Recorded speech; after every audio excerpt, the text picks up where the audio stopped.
ஆண்டவராகிய இயேசு கிறிஸ்துவின் நாமத்தில் உங்கள் யாவருக்கும் என் அன்பின் நல்வாழ்த்துக்கள். இந்த வாரமும் பிரசங்க பீடம் நிகழ்ச்சியிலே உங்கள் யாவரையும் சந்திக்க கர்த்தர் என கொடுத்த கிருபைக்காக கர்த்தருக்குள் நான் நன்றி பாராட்டுகிறேன். உங்களோடு நான் கர்த்தருடைய வார்த்தையை பகிர்ந்து கொள்ளும் போதும் பேசும் பொழுதும் தியானிக்கும் போதும் நான் நிறைய காரியங்களை நானும் கற்றுக்கொள்கிறேன். கர்த்தருடைய ஆவியானவர் தான் நம்ம நடுவில் இருந்து நம்ம தெரிந்து கொள்வதற்கான பல காரியங்களை வெளிப்படுத்தி பேசுகிறார் என்பதில் கொஞ்சம் கூட நமக்கு சந்தேகம் இல்லை. இப்போ சமீபத்திலே நடந்து வருகிற காரியங்களை பார்க்கும் பொழுது நம்முடைய மனதிற்கு ரொம்ப வேதனையும் எதிர்காலத்தை குறித்த ஒரு அச்சமும் உண்டாகிறது. எதிர்காலம்னா என்னுடைய எதிர்காலம் உங்கள் எதிர்காலத்தை பற்றி அல்ல, உலகத்தினுடைய எதிர்காலமே பயங்கரமாக இருக்கிறது. தேவனுடைய பிள்ளைகளுக்கு அந்த பிரச்சனை இல்லை. நம்முடைய எதிர்காலம் கர்த்தருடைய கையில் இருக்குது. நான் எதை குறித்து உங்களுக்கு சொல்கிறேன்னா, கடைசி காலங்களில் ஜனங்கள் எதை நம்புவது எதை நம்பாமல் இருப்பது என்கிற ஒரு கருத்து குழப்பத்துக்குள்ளே அவர்கள் சென்று கொண்டிருக்கிறார்கள். இந்த மீடியா உலகங்கள், சோஷியல் மீடியாஸ் எப்போதிருந்து அதிக பிரபலமாக சமுதாயத்தினுடைய அடித்தட்டு மக்கள் கை வரைக்கும் போய் சேர்ந்ததோ அப்போதிருந்தே உலக அளவில் நிறைய மாற்றங்கள் உண்டாயிருக்கிறது. கடைசி காலத்தின் அடையாளமாக கர்த்தருடைய வேதத்தில் வதந்திகள் பற்றின காரியம், வதந்தினா ரூமர்ஸ், வதந்திகள் பற்றின எச்சரிக்கை கொடுக்கப்பட்டிருக்கிறது. கிறிஸ்து இங்கே இருக்கிறாரு, கிறிஸ்து அங்கே இருக்கிறாரு, மலைகளில் பார்த்தேன், கர்த்தர் இங்கே வந்து அற்புதம் செய்து கொண்டிருக்கிறார், இயேசு வந்து விட்டார், இயேசுனுடைய வருகை வந்து விட்டது என்று உங்களுக்கு சொன்னால் நம்பி புறப்படாதிருங்கள். கர்த்தர் அதில் நமக்கு கொடுக்குற ஆலோசனை என்னென்னா, வதந்திகள் வந்தால் நம்பிராதீங்க. அவனு சொல்லப்படுகிற காரியங்கள் தத்ரூபமாக இருக்கிற மாதிரி காமிக்கிறாங்க. இப்போ நவீனத்தில் ஏஐ அப்படின்னு ஒரு டெக்னாலஜி வந்திருக்குது. நம்ம கற்பனை பண்ணுகிற காரியங்களை அப்படியே ஒரு பிக்சராக வீடியோவாக உருவாக்கி கொடுத்து விடுகிறது. அது உண்மையா பொய்யானே நமக்கு கண்டுபிடிக்க முடியாத அளவுக்கு அதில் நேர்த்தியான படங்கள், ஒரு மனிதனை குறித்தோ ஒரு அரசியல்வாதியை பற்றியோ போன்ற காரியங்கள் அதில் நேர்த்தியாக காட்டப்படுது.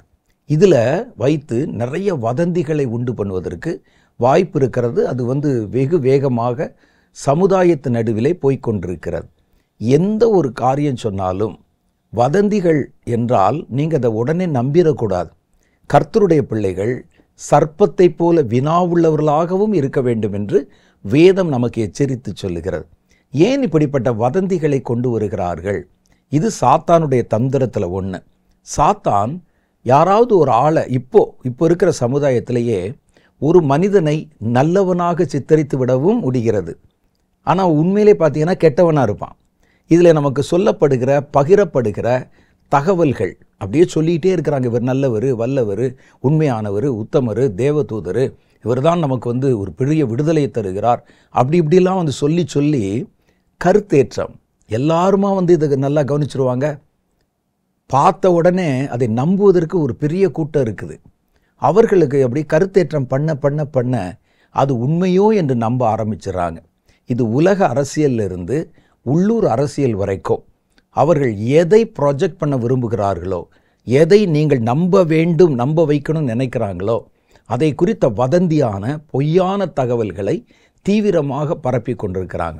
இது ஏன் சாத்தானுடைய தந்திரம் என்று சொல்லுகிறேன்னா, வரப்போகிற அந்தி கிறிஸ்து தன்னை உலக இரட்சகனாகவும் உலக ஜனங்களுக்கு நன்மை செய்கிறவனைப் போல தன்னை வெளிப்படுத்தி காட்ட விரும்புவான். பொய்யான சமாதானத்தை ஜனங்களுக்குள்ளே கொண்டு வந்து ஒரு பெரிய சமாதான பிரபுவை போல தன்னை காண்பித்து கொள்ள அவன் முயற்சி பண்ணுவான். அதற்கு அவனுக்கு என்ன தேவைப்படுகிறதுனா, உங்களை அவனை இரட்சகராகவும் உலகத்தினுடைய எல்லா பிரச்சனைக்கும் தீர்வு தருகிறவராகவும் வெற்றி பெறுகிற ஜெய வீரனாகவும் தன்னை காட்டிக்கொள்ள அவன் செய்யணும். அதுக்கு அவன் பயன்படுத்துகிற ஆயுதங்கள் தான் வதந்திகள். இதை என்ன செய்வான்னா, அதை ஏஐ ஜெனரேட்டர் மூலமாகவோ அல்லது வேறு காரியங்கள் மூலமோ அந்த ஜனங்கள் நடுவிலே தவறான தகவல்களை பரவ வைத்து அவனை ஒரு பெரிய உலக இரட்சகர் மாதிரி, எல்லாருக்கும் ஒரு பெரிய சமாதானத்தை கொண்டு வர்ற மாதிரி, உலக தலைவர் மாதிரி ஒரு தோற்றத்தை கொண்டு வந்துடுவான். மற்றவர்கள் அதை ஏற்றுக்கொள்வார்கள். ஆனால் கர்த்தருடைய பிள்ளைகள் கவனமாக இருக்கணும். கர்த்தருடைய பிள்ளைகள் எப்படி கவனமாக இருக்கணும்? அதுதான் ஆண்டவர் சொல்கிறாரு. இயேசு இங்கே இருக்கிறார் அங்கே இருக்கிறார்னு சொன்னால் நம்பிராதீங்க. கள்ள தீர்க்கதரிசிகள் எழும்பி காரியங்களை சொன்னால் நம்பிராதீங்க அப்படின்னு சொல்கிறாங்க. நான் இதை பற்றி ஒரு வாரம் உங்களுக்கு தனி செய்தியாகவே நான் பிரசங்கம் பண்ணுறேன். அது வரைக்கும் நீங்கள் காண்கிற, கேட்கிற, உங்களுக்கு பகிரப்படுகிற எல்லா தகவல்களையும் அப்படியே நம்பிராமல் உண்மைத்தன்மையை நீங்கள் அறிந்து கொள்ளுங்கள். எப்படி உண்மைத்தன்மை அறிவது அப்படின்னு சொன்னால், அதற்கு இருக்கிற ஒரே வழி வேதம். ரெண்டாவது பரிசுத்த ஆவியானவர். வேதத்தை நீங்கள் நல்லா வாசித்து பாருங்கள். அந்த வேதத்தில் எது உண்மை, கடைசி காலத்தில் என்ன நிகழ்வுகள் வரப்போகுதுன்னு சொல்கிறதோ அதுதான் உண்மை. இப்போ சமீபத்தில் பார்த்தீங்கன்னா யாராவது ஒரு உலக தலைவரை பெரிய அளவில் அவர் தேவதூதன், தேவனே வந்து அனுப்பியிருக்கிறார் அப்படிலாம் காட்டுவாங்க. ஆனால் பைபிளை படிச்சிங்கன்னா இந்த காலத்திலே அப்படி ஒருவர் வருவார் என்று எங்கேயும் சொல்லப்படலை. இந்த கடைசி காலத்தில் இனி கடைசியில் வரப்போகிறது இயேசு ஒருவர் மாத்திரம்தான். நடுவில் வரக்கூடிய காரியங்கள் எல்லாமே ஒரு கள்ள தீர்க்கதரிசி வருவான், ஒரு அந்தி கிறிஸ்து வருவான், அப்புறம் வியாபாரங்களை ஒன்றாக்குகிற ஒரு மகா வேசி, அப்புறம் சமுத்திரத்திலிருந்து ஏறி வருகிற ஒரு மிருகம், பாதாளத்தை திறந்த உடனே அதிலிருந்து மேல் ஏறி வருகிற அது பொல்லாத ஆவிகள், இப்படி தான் காட்டப்பட்டிருக்கோம் இல்லையா? இந்த கடைசி காலத்தில் ஒரு ரட்சகர் வருவார், உலகத்தையெல்லாம் ஆளுமை செய்யும் அப்படிலாம் எங்கேயுமே சொல்லப்படலை. அது டைரெக்டாக இயேசு தான். யாரை உங்களுக்கு ப்ரொஜெக்ட் பண்ணாலும் ரொம்ப கவனமாக இருக்கணும். ஏதோ எனக்கு சொல்லணும் போல தோன்றினது, அதை நான் சொல்லியிருக்கிறேன். அதனால் பகிரப்படுகிற, கேள்விப்படுகிற எல்லாவற்றினுடைய நம்பகத்தன்மையை நீங்கள் அறிந்து பார்க்கணும். எல்லாவற்றுக்கு மேலே பரிசுத்த ஆவியானவர் நமக்குள்ளே இருக்கிறார்.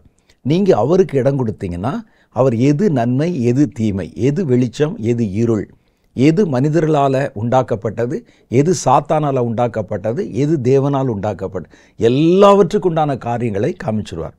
நான் என் வாழ்க்கையில், என் கிறிஸ்தவ வாழ்க்கையில் யார் எதை சொன்னாலும் உடனே அதை முழுசாக ஏற்றுக்கொண்டு விட மாட்டேன். இது கர்த்தர் எனக்கு கற்றுக் கொடுத்த ஒரு காரியம். என்னை தீர்க்க தரிசன ஊழியத்துக்கு கர்த்தர் அழைத்த போது நான் உங்ககிட்ட பேசுவேன். அதனால் நீ என்ன செய்யணும்? ஒருவரை குறித்த அபிப்பிராயத்தையோ, ஒரு தேசத்தை குறித்த அபிப்பிராயத்தையோ மனிதர்கள் சொல்லுகிறதுக்கு செவி கொடுத்து நம்பிராத, கேட்காத. எதையும் என்னிடத்தில் கேட்டு நீ பெற்றுக்கொள் அப்படின்னு சொல்லியிருக்கிறார். மனிதர்களுக்கு ஒரு ஆளை பிடிக்கும், நல்லா சொல்லுவாங்க. அதே ஆளை இன்னொருத்தருக்கு பிடிக்காது, வேற சொல்லுவாங்க. அந்த மனிதருடைய அபிப்பிராயத்தை உன்னுடைய மனதில் ஏற்றுக்கொள்ளாதேன்னு சொல்லியிருக்கிறார். அதைத்தான் இப்போ நான் உங்களுக்கும் சொல்ல விரும்புகிறேன். எல்லாம் உங்களை சுற்றி நடக்கிற எந்த காரியத்திலையுமே சொல்லப்படுகிற, பகிரப்படுகிற செய்திகள், இந்த கடைசி காலத்தில் 90 விழுக்காடு செய்திகள் பொய்யான செய்திகள் தான், வதந்திகளாக பரப்பப்படுகிறவைகள் தான். அதனால் நீங்கள் என்ன செய்யணும்னா கவனமாக பார்த்து வேதத்தில் சொல்லப்பட்டிருக்கிறதை நம்பணும். சரி, இன்னைக்கு நம்முடைய நிகழ்ச்சிக்குள்ளே நம்ம போக போகிறோம். நிகழ்ச்சியினுடைய துவக்கமாக கர்த்தரை நம்ம ஆராதிக்க போகிறோம். தேவனை ஆராதிப்பதில் உண்டான நன்மைகள் பற்றி உங்களுக்கு நிறைய சொல்லி இருக்கிறேன். மனம் விட்டு, மனப்பூர்வமாக, மனம் இணைந்து தேவனை ஆராதிக்கும் போது அந்த ஆசீர்வாதமே ஒரு தனி. கர்த்தருடைய மகிமை உணர முடியும், தெய்வீக பிரசன்னத்தினால் நிரப்பப்பட முடியும். ஏதோ ஒரு பாடல் நேரம் 2 பாட்டு பாடுறாங்க, அது பாட்டை பார்த்துட்டு போவோம் என்பதல்ல. அதில் நீங்களும் பங்கு பெறும்போது தான் பூரணமான ஆசீர்வாதத்தை பெற்றுக்கொள்ள முடியும். வாங்க, நம்ம சில நிமிஷங்கள் கர்த்தரை ஆராதிக்கலாம்.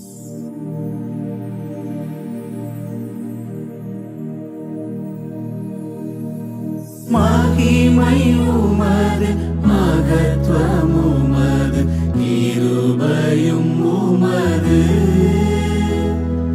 புகழும் உமது, ஆட்சி உமது, வல்லமை உமது.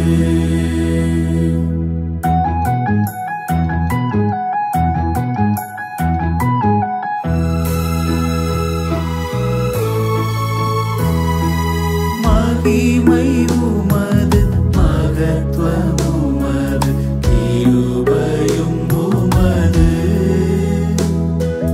புகழும் உமது, ஆட்சி உமது, வல்லமை உமது.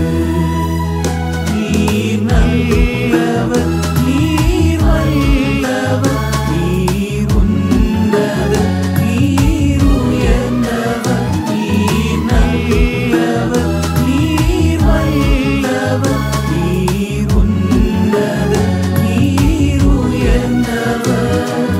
துதிகள்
நல்ல ஒரு ஆராதனை நேரத்தை கர்த்தர் நமக்கு ஏற்படுத்தி கொடுத்தார்.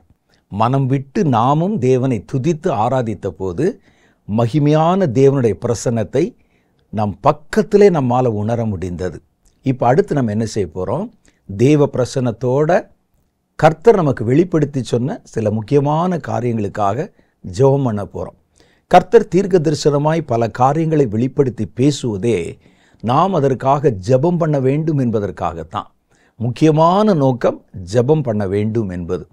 அப்போ தேவன் உலகம் தழுவின வரப்போகிற பயங்கரங்கள், ஆபத்துகள் பற்றி பேசினா அதற்கு மனிதர்கள் எவ்வளவுக்களோ உத்தரவாதம் பண்ணுறாங்களோ அந்த பிரச்சனையினுடைய வேகம் குறைக்கப்படும், அதனுடைய பலம் பாதியாக குறைக்கப்படும். சில சமயத்தில் முழுசும் அது நிறைவேற முடியாமல், சாத்தானுடைய தந்திரம் நடக்க முடியாமல் முழுசும் நிறுத்தப்பட்டு கூட போயிடும். ஆகவே நம்பிக்கை தளர விடாமல் காரியங்களை நல்லா மனசில் கேட்டு கிரகித்து அதற்காக நம்ம ஜெபிக்கும்போது அதோடைய பலன் ஆசீர்வாதமாக பலமானதாக நம் நடுவில் இறங்கி வரும். வாங்க இப்போ சொல்லப்படுகிற காரியங்களை கவனித்து கேட்டு சொல்லப்படுகிற ஜெப குறிப்புகளுக்காக சேர்ந்து நம்ம ஜெபம் பண்ண போகிறோம். வாங்க ஜெபிக்கலாம்.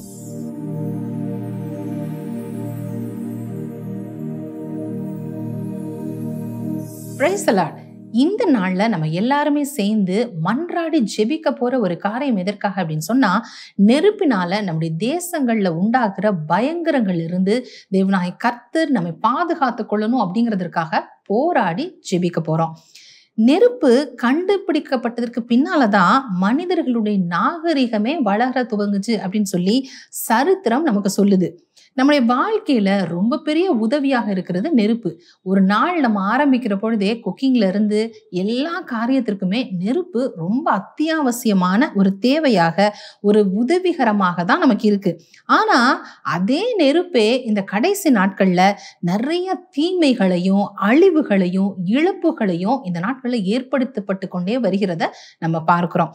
அப்ப நெருப்பினால விலையேற பெற்ற மனித உயிர்கள் பழிக்கப்படுகிறதையும், இன்னும் அதனால என்னென்னலாம் பாதிப்புகள் வருது அப்படின்னு பார்த்தா, உயர் அடுக்குமாடி கட்டிடங்களாக இருக்கலாம், அதே போல வணிக வளாகங்கள், தொழிற்சாலைகள், ஹாஸ்பிட்டல்ஸ், அதே போல கல்வி நிலையங்கள், கடைகள், அணுமின் நிலையங்கள் அப்படின்னு சொல்லி இப்ப நான் சொன்ன எல்லா இடங்கள்லையுமே திடீர்னு நெருப்பு பற்றி அந்த இடத்துல பல உயிர்கள் சேதமாகிறதையும், உடைமைகள்லாம் அப்படி எரிந்து போகிற நிறைய செய்திகளை நம்ம படித்திருக்கிறோம். இன்னும் நம்ம தெரிந்து கொள்ளணும் அப்படின்னு சொன்னா, ஓடுகிற ரயில்களா இருக்கலாம், அதே போல பஸ்ஸஸா இருக்கலாம், ஏன் பறந்து கொண்டு இருக்கிற விமான நிலையங்கள்ல கூட நெருப்பினால ஒரு மாஸ் டெத் நடந்து கொண்டே வருது. ஒரு இடத்துல நெருப்பு ஏற்பட்டுச்சு அப்படின்னு சொன்னா அங்க என்னென்னலாம் சேதங்கள் ஏற்படும் பார்த்தா, பொருட்சேதங்களும் வியாபார முடக்கமும் மக்களினுடைய இயல்பு வாழ்க்கை அதுவும் கூட பாதிக்கப்பட்டு போகிற ஒரு நிலைமை வந்துரும் அப்படிங்கிறத தான் கடந்த நாட்கள்ல நம்ம பார்த்தோம். குறிப்பா நம்ம ஒண்ணு தெரிந்து கொள்ளணும் அப்படின்னா, நெருப்பினால ரொம்ப பெரிய பாதிப்புகள் என்ன அப்படின்னா, உயிர் பலி ஆனா கூட பரவாயில்ல, ஆனா அந்த நெருப்பினால உடம்புல காயம் ஏற்பட்டு மருத்துவமனையில அனுமதிக்கப்படுறாங்க பாருங்களேன், அவங்களுடைய நிலை ரொம்பவே கொடூரமானது அப்படின்னே சொல்லலாம். நம்ம கடந்த நாட்கள்ல செய்திகள்லாம் பார்க்கும் போது அவங்க இந்த வலி தாங்க முடியாம அவங்களுடைய பாடியில அப்படியே அது ஒரு எரிச்சலை ஏற்படுத்துறதுனால, எங்களால தாங்க முடியல, எங்களை கருணை கொலை கூட செஞ்சிருங்க அப்படின்னு சொல்லி அவங்க போராடுறதையும் கெஞ்சுறதையும் நம்ம பார்த்தோம். அதே போல அதுல என்னென்னலாம் பாதிப்புகள் வரும் அப்படின்னு சொன்னா, கொஞ்ச நாட்கள்ல அவங்க பிளாஸ்டிக் சர்ஜரி என்னதான் பண்ணாலுமே அவங்க உருவ அமைப்புகள் அப்படி மாறி அந்த இருக்கிற சரீரத்துல பட்ட அந்த காயங்கள் வடுக்களாக மாறி பலர் இதனால மன உளைச்சலும் வேதனையினாலும் அவங்க பாதிக்கப்படுறாங்க. நிறைய பேர் தன்னம்பிக்கை இழந்து அடுத்து என்னுடைய வாழ்க்கையில நான் எப்படி இந்த போய் பொது ஜனங்களை ஃபேஸ் பண்றது, என்னுடைய உருவமே இப்படி அசிங்கமா இருக்குது அப்படின்னு சொல்லி அவங்க தன்னம்பிக்கை இழந்து தற்கொலை செய்து கொண்ட நிறைய காரியங்களை நம்ம கேள்விப்பட்டிருக்கிறோம். பொருள் சேதங்கள் ஏற்படுறதுனால, நெருப்பினால பாதிக்கப்பட்ட எந்த ஒரு பொருளையுமே நம்ம ரீயூஸ் பண்ணவே முடியாது. ஒரு இடத்துல நெருப்பு வந்துருச்சு அப்படின்னு சொன்னா அந்த இடத்துல பாதிக்கப்பட்ட எந்த ஒரு பொருளையுமே, ஒரு கட்டிடமா கூட இருக்கலாம், இல்ல நம்ம யூஸ் பண்ற எந்த பொருளா வேணா இருக்கலாம், அதை கண்டிப்பாக ரீயூஸ் பண்ணவே முடியாது. அந்த அளவுக்கு அதனுடைய சேதாரம் அதிகமாக இருக்கும். இதனால என்ன நடக்குது அப்படின்னா, மக்களினுடைய வாழ்வாதாரம் பாதிக்கப்பட்டு அவங்க என்னென்னலாம் இப்ப இது நாள் வரைக்கும் கஷ்டப்பட்டு உருவாக்குனாங்களோ அதை மறுபடியுமாக ஃப்ரம் த ஸ்டார்ட், அதாவது ஸ்கிராச்ல இருந்து மறுபடியுமாக அவங்க கஷ்டப்பட்டு ரீடூ பண்ற அளவுக்கு ரொம்ப மோசமான நிலைக்கு தள்ளப்படுறத நம்ம பார்க்கிறோம். ஒரு இடத்துல நெருப்பு பற்றி கொண்டுச்சு அப்படின்னு சொன்னா அது தொடர்ந்து பரவி இன்னும் நிறைய பாதிப்புகளை ஏற்படுத்திடக்கூடாது அப்படிங்கிறதுக்காக என்ன செய்வாங்கன்னா எலக்ட்ரிசிட்டியை கட் பண்ணி வச்சிருப்பாங்க. இதனால ஜனங்களுடைய வாழ்க்கை நிறைய நேரங்கள்ல பாதிக்கப்படுறத நம்ம பார்க்கிறோம். இன்னும் நிறைய நெருப்பினால எலக்ட்ரிசிட்டி சேதம் அடைஞ்சிச்சு அப்படின்னு சொன்னா அதை திருப்பி அதுக்கு ரீகன்ஸ்ட்ரக்ட் பண்ணி எல்லாத்தையும் அது சரியா அமைக்கிறதுக்கு சீரமைக்கிறதுக்கு ரொம்ப நாள் ஆகும். இதனால நிறைய பாதிப்புகளை நாம சந்திக்க வேண்டியது வருது. நெருப்பினால இன்னும் என்னென்னலாம் பாதிப்புகள் ஏற்படுது அப்படின்னு பார்த்தா அங்க ஏற்படுற ஒரு புகை மூட்டத்தினால ஒரு மிகப்பெரிய பொல்யூஷன் அந்த இடத்துல ஏற்படுது. காற்று அப்படி மாசுபட்டு சுவாச பிரச்சனைகளும் நுரையீரல் கோளாறுகளையும் கூட அவங்க சந்திக்கிற மாதிரி வருது. இதுல நிறைய குழந்தைகள், முதியவர்கள், ஏற்கனவே வியாதியில இருக்கிற ஜனங்கள் பெரிதளவுல பாதிக்கப்படுறாங்க. நிறைய பேர் மரித்தும் போயிருக்கிறாங்க அப்படின்னு சொல்லி இந்த செய்திகளை நம்ம கேள்விப்பட்டிருக்கிறோம். இன்னும் நெருப்பினால இயற்கை வளங்கள், ஃபாரஸ்ட் இருக்குல்ல, அங்க நெருப்பு ஏற்பட்டுச்சு அப்படின்னு சொன்னா திரளாக அந்த இடத்துல மரங்கள் எல்லாம் அழிக்கப்படும். காடுகள்ல இருக்கிற பல மரங்கள், மரம் செடி கொடிகள், மூலிகைகள் இதெல்லாம் எரிந்து சாம்பலாகி ஒன்றுக்குமே பிரயோஜனம் இல்லாம ஆயிருது.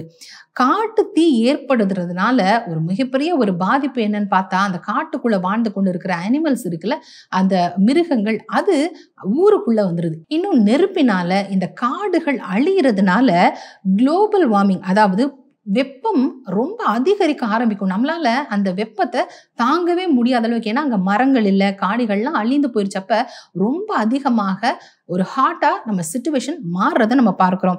இன்னும் பனி மலைகள் எல்லாம் உருக ஆரம்பிக்கும். கடல் நீர் மட்டம் உயர ஆரம்பிக்கிறதுனால கடற்கரையோரத்துல இருக்கிற நிறைய கிராமங்கள், பட்டணங்கள் எல்லாம் நீருக்குள்ள மூழ்கிற அபாயங்களும் அங்க ஏற்படுறதை நம்ம பார்க்கிறோம். இதெல்லாம் இயற்கையிலே நடக்கிற ஒரு சில காரியங்களா இருந்தாலும், இதெல்லாம் ஒரு சைடு இருந்தாலும், இன்னும் ஒரு முக்கியமான காரியம் என்னெல்லாம் பாதிப்புகள் வருதுன்னா, தீவிரவாதிகளும் சில பொல்லாத மனிதர்களும் திட்டமிட்டு இந்த நெருப்பினால மிகப்பெரிய பாதிப்புகளை நம்முடைய தேசத்துல ஏற்படுத்துறாங்க. இது மேன்மேட் அப்படின்னு தான் நம்ம சொல்லணும். அவங்க திட்டமிட்டே அவங்க நெருப்பினால பாதிப்புகளை ஏற்படுத்துறாங்க. எளிதிலே தீப்பற்றக்கூடிய நகரங்கள்லாம் என்ன அப்படின்னு சொல்லி அவங்க சர்வே பண்ணி அதெல்லாம் டார்கெட் பண்றாங்க. அதே போல எண்ணெய் கிணறுகள், பெரிய பெரிய ஆலைகள், அணுமின் நிலையங்கள், கெமிக்கல் இண்டஸ்ட்ரி, அதே போல விஞ்ஞான கூடங்கள், இதெல்லாத்தையும் அவங்க டார்கெட் பண்ணி இங்க நெருப்பினால மிகப்பெரிய அழிவுகளை ஏற்படுத்தணும் அப்படின்னு சொல்லி அவங்க திட்டமிடுறாங்க. எந்தெந்த இடத்துலலாம் நெருப்பு வச்சோம் அப்படின்னு சொன்னா அந்த நெருப்பு பரவி அதனால மிகப்பெரிய சேதாரங்களும் நிறைய ஜனங்கள் மாஸ்டா அங்க மறிக்கிறாங்க அப்படிங்கிற அந்த இடங்களை அவங்க சூஸ் பண்ணி அவங்க தேர்வு செய்து அங்கதான் டார்கெட் பண்ணி நெருப்பினால அழிவுகளை ஏற்படுத்துறாங்க. இது மேன்மேட் அப்படின்னு தான் நம்ம தெரிந்து கொள்றோம். அது மாத்திரமல்ல, இன்னும் இந்த தீப்பெட்டி தொழிற்சாலைகளா இருக்கலாம், கந்தகங்களோட தொடர்புள்ள தொழிற்சாலைகள், இந்த இடத்துலலாம் அடிக்கடியாக அங்கேயே தீப்பற்றி நிறைய ஜனங்கள் மரித்து போகிறதும் அங்க பொருள் சேதங்கள் ஏற்படுறதையும் நம்ம கேள்விப்பட்டிருக்கிறோம். ஒரு சில காரியங்கள் நம்ம தெரிந்து கொள்ளணும் அப்படிங்கிறதுக்காக நியூஸ்ல வந்த சில காரியங்களை உங்க கூட ஷேர் பண்றேன். கடந்த நாட்கள்ல ஹைதராபாத் பகுதியில, கடந்த மே மாதத்துல ஹைதராபாத்ல கட்டிடத்துல நடந்த தீ விபத்துல 17க்கும் மேற்பட்டோர் உயிரிழந்துட்டாங்க அப்படின்னு சொல்லி நம்ம கேள்விப்பட்டோம். குஜராத்ல 21 பேர் மரணம் அடைந்தாங்க. அதே போல ராஜஸ்தான்ல ஜெய்ப்பூர் ஹாஸ்பிட்டல்ல நடந்த இந்த நெருப்பினால ஏற்பட்ட பாதிப்புல நிறைய பேர் மரணம் அடைந்தாங்க. அங்க நிறைய பேர் பாதிக்கவும் பட்டாங்க அப்படின்னு சொல்லி கேள்விப்பட்டோம். தெலுங்கானா மாவட்டத்துல கடந்த ஜூலை மாதத்துல பார்த்தோம் அப்படின்னு சொன்னா ஆவண சுரங்கத்துல அந்த தொழிற்சாலை இருக்குல்ல, அங்க தீ விபத்து ஏற்பட்டதுல 46 பேர் மரணம் அடைந்துட்டாங்க அப்படின்னு சொல்லி இந்த நெருப்பினால அடிக்கடியாக நம்முடைய தேசங்கள்ல மிகப்பெரிய மரணங்கள் ஏற்படுகிற செய்திகளை தான் நான் உங்க கூட இப்ப ஷேர் பண்ணேன். இப்படி எவ்வளவுதான் இதெல்லாம் நம்ம தடுத்துறணும், அந்த ஜனங்களை நம்ம காப்பாத்திடணும் அப்படின்னு சொல்லி யாரு என்ன முயற்சி பண்ணாலும் சர்வ வல்லமையுள்ள தேவன் கரம் நீட்டினா மட்டும்தான் இப்படிப்பட்ட காரியம் தடுக்கப்பட முடியும், நம் ஜனங்கள் காக்கப்படவும் முடியும் அப்படிங்கிறது ஜெபிக்கிற தேவ பிள்ளைகளான நமக்கு மாத்திரம்தான் தெரியும். அப்ப இந்த நாள்ல நாம தான் அந்த நெருப்பினால மிகப்பெரிய பாதிப்புகள் நம் தேசத்துல வரக்கூடாது அப்படிங்கிறதுக்காக போராடி ஜெபிக்கணும். இது குறித்து தேவனாகிய கர்த்தர் கடந்த நாட்கள்ல நமக்கு என்ன சொல்லி இருக்கிறாரு அப்படின்னு சொல்லி தெரிந்து கொள்ளணும் அப்படின்னு சொன்னா, ஜனங்கள் திரளாக கூடுகிற இடங்கள்ல எங்கெங்கெல்லாம் ஜனங்கள் நிறைய பேர் கூடுவாங்க, அப்படிப்பட்ட அந்த இடங்களை குறிவைத்து தேவ பிள்ளைகள் இந்த தீமை உண்டாக கூடாது அப்படிங்கிறதற்காக திறப்பிலே நின்று பாரத்தோடையும் மன்றாடியும் கண்ணீரோடையும் ஜெபித்தா இந்த தீமைகளை நான் தடை செய்து போடுவேன் அப்படின்னு சொல்லி கர்த்தர் நமக்கு வாக்கு தத்தமாக கொடுத்திருக்கிறார். அப்ப இந்த நாட்கள்ல இந்த வாக்கு தத்தத்தை சொல்லி நம்ம ஜெபிக்கணும். இப்படிப்பட்ட அழிவுகளை தடுக்கிற அதிகாரத்தை கர்த்தர் நம் கரங்களில நம்மை நம்பி கொடுத்திருக்கிறார். பாரமுள்ள ஜெபங்களும் கண்ணீரும் தான் இதை தடுக்கிற ஒரே ஆயுதம் அப்படின்னு சொல்லி கர்த்தர் நம்ம கிட்ட சொல்லி இருக்கிறதுனால இன்னைக்கு நம்ம எல்லாருமே சேர்ந்து போராடி ஜெபிக்கலாம் வாங்க.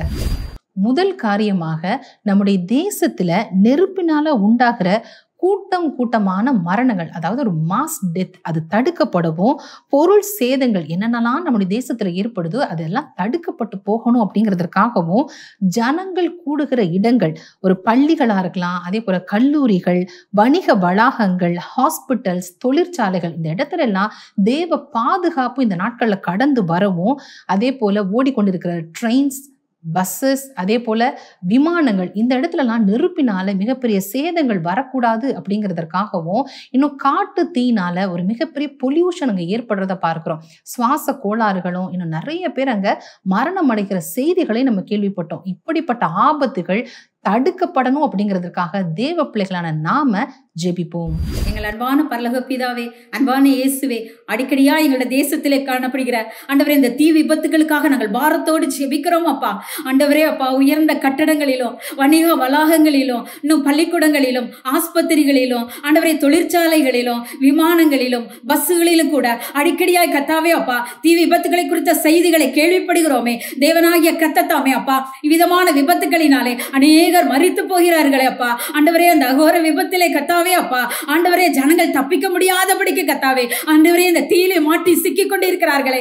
தேவனாகிய கத்தத்தாமே அப்பா, தயவாய் ஒரு விசையாய் எங்களுடைய தேசத்துக்கு ஆண்டவரே இரக்கம் காண்பிக்கும்படிக்கா எங்கள் ஜெபிக்கிறோம் அப்பா. இந்த தீயின் வெம்மையினாலும் புகையினாலும் கத்தாவே ஆண்டவரே அநேகர் சுவாச கோளாறுகளினாலும் ஆண்டவரே நுரையில் சம்பந்தப்பட்ட வியாதிகளினாலும் ஆண்டவரை பாதிப்புக்குள்ளாகிறார்களே. கர்த்தத்தாமே அப்பா, தொடர்ந்து காரியங்கள் நடைபெறாதபடிக்கு என் தேசத்தை எல்லா அழிவுக்கு நீங்களாக்கி விடுவித்து நீர் காத்துக்கொள்ளும்படிக்காய் உம்முடைய பாதத்துல ஒப்பு கொடுத்து நாங்கள் ஜெபிக்கிறோம். கர்த்தர் வழிநடத்தும் ஆசீர்வதியும் இயேசுவின் நாமத்தினாலே ஜெபிக்கிறோம் எங்கள் ஜெபங்களும் தூய பிதாவே, ஆமென். இரண்டாவதாக, நெருப்பினால திரளான மரணங்களை நம்முடைய தேசத்துல ஏற்படுத்தணும் அப்படின்னு சொல்லி கிரியை செய்து கொண்டு வருகிற சத்ருவினுடைய திரைமறைவு தந்திரங்கள் இந்த நாட்கள் முறியடிக்கப்படணும் அப்படிங்கிறதுக்காக நம்ம ஜெபிக்கணும். அவன் என்னென்னலாம் சதி ஆலோசனைகள் பண்றானோ அது ஒன்றுமே நடக்கக்கூடாது, எல்லாம் செயலற்று போகணும் அப்படிங்கிறதுக்காகவும் பொல்லாத மனிதர்கள சிலர் எழும்பி தேசத்தின் கதவுகளை திறந்து கொடுத்திருக்கிறாங்க. இதனால நிறைய பாதிப்புகள், நெருப்பினால மரணங்கள், மாஸ் டெத் ஏற்படுது. இப்படிப்பட்ட ஜனங்கள் இந்த நாள்ல கர்த்தர் தொட்டு மனம் திரும்பணும் அப்படிங்கிறதுக்காகவும் இந்த தீமைகள் நம் தேசத்துல வரக்கூடாது, அவைகள் கட்டப்படணுங்கிறதுக்காக நம்ம ஜெபிக்கணும். தேசத்தினுடைய பாதுகாப்பிற்காகவும் ஜனங்களுடைய ஜீவன் காக்கப்படணும் அப்படிங்கிறதுக்காக திறப்பிலே நின்று பாரத்தோடையும் மன்றாடி போராடி ஜெபிக்கிற ஜெப வீரர்கள் நம்முடைய தேசத்துல திரளாக எழும்பணும் அப்படிங்கிறதுக்காக இன்றைக்கு நம்ம எல்லாருமே சேர்ந்து பாரத்தோடையும் வைராக்கியமாகவும் ஜெபிப்போம். உன்னதமான தேவனையும் நாங்கள் ஸ்தோத்தரிக்கிறான். ஒரு தேசத்துல நெருப்பினால திரளான மரணங்கள் ஏற்படுகிறத பார்க்கிறோமே அப்பா. இந்த திரளான மரணங்களை ஏற்படுத்த சத்ருவானவன் திரைமறைவில செய்கிற எல்லா தீமைகளையும் தந்திரங்களையும் இயேசு கிறிஸ்துவின் நாமத்தினால நாங்க கட்டி ஜெபிக்கிறான். ஒரு தேசத்தில் பொல்லாத மனிதர்களில் சிலர் இதற்கு துணை செய்து பெரும் அழிவுகளை ஏற்படுத்த தேசத்தின் கதவுகளை திறந்து கொடுக்கிறாங்களேப்பா. இந்த தீமைகள் எல்லாம் அழிக்கப்பட நாங்க ஜெபிக்கிற ஆண்டவரே, எங்க தேசம் பாதுகாக்கப்படவும் ஆண்டவரே அப்பா, பொருளாதார அழிவுகள் எல்லாம் ஏற்படாதபடிக்கும் எங்க ஜனங்களுடைய ஜீவன் காக்கப்படவும் ஆண்டவரே, கண்ணீரோடு மன்றாடுகிற, திறப்புல நிற்கிற, கண்ணீர் வடிக்கிற அநேக தேவ பிள்ளைகளை பட்டணங்கள் தோறும், தேசங்கள் தோறும், சபைகள் தோறும் ஆண்டவரே நீர் ஏற்படுத்தி கொடுக்க வேண்டுமா நாங்க ஜெபிக்கிற ஆண்டவரே. இதோ ஜெபிக்கிறோடைய ஜெபத்தை கேட்டு தீமையை மாற்றி போடுவேன் என்று சொன்ன தேவன் எங்களுடைய ஜெபங்களை கேட்டு இந்த தீமைகளை மாற்றி போடுகிறதுக்காக நன்றி செலுத்துகிறோம். இயேசு கிறிஸ்துவின் நாமத்தில் ஜெபிக்கிறோம் நல்ல பிதாவே, ஆமென். நல்ல ஒரு ஜெப நேரத்தை கர்த்தர் நமக்கு ஏற்படுத்தி கொடுத்தார். ஜெபிக்க ஜெபிக்க தேசத்தில் பெரிய மாற்றங்கள் உண்டாகிறதை நம்மால் கவனிக்க முடியும். மாத்திரல்ல, ஜெபிக்கிறவர்களுக்கு கர்த்தருடைய பூரண பாதுகாப்பும் கர்த்தருடைய வழிநடத்துதலும் நமக்கு வெகு பிரத்யட்சமாக உணரக்கூடியதாக வெளிப்படும் என்பதில் எவ்வளவேனும் சந்தேகம் இல்லை. கர்த்தர் அடுத்தடுத்த காரியங்களை நம்மிடத்தில் வெளிப்படுத்தி காண்பித்து இதுக்கெல்லாம் நீ ஜெபம் பண்ணணும் என்று கூட நம்மை கர்த்தர் பயன்படுத்துவதற்கும் வாய்ப்பு இருக்கிறது. ஆகவே கர்த்தருடைய காரியத்தில் எதை செய்தாலும், ஜெபிச்சாலும், ஆராதித்தாலும், பிரசங்கித்தாலும், தியானித்தாலும் முழு மனசோடு நீங்கள் அதை செய்யும்போது தான் பூரண ஆசீர்வாதத்தை நம்ம பெற்றுக்கொள்ள முடியும்.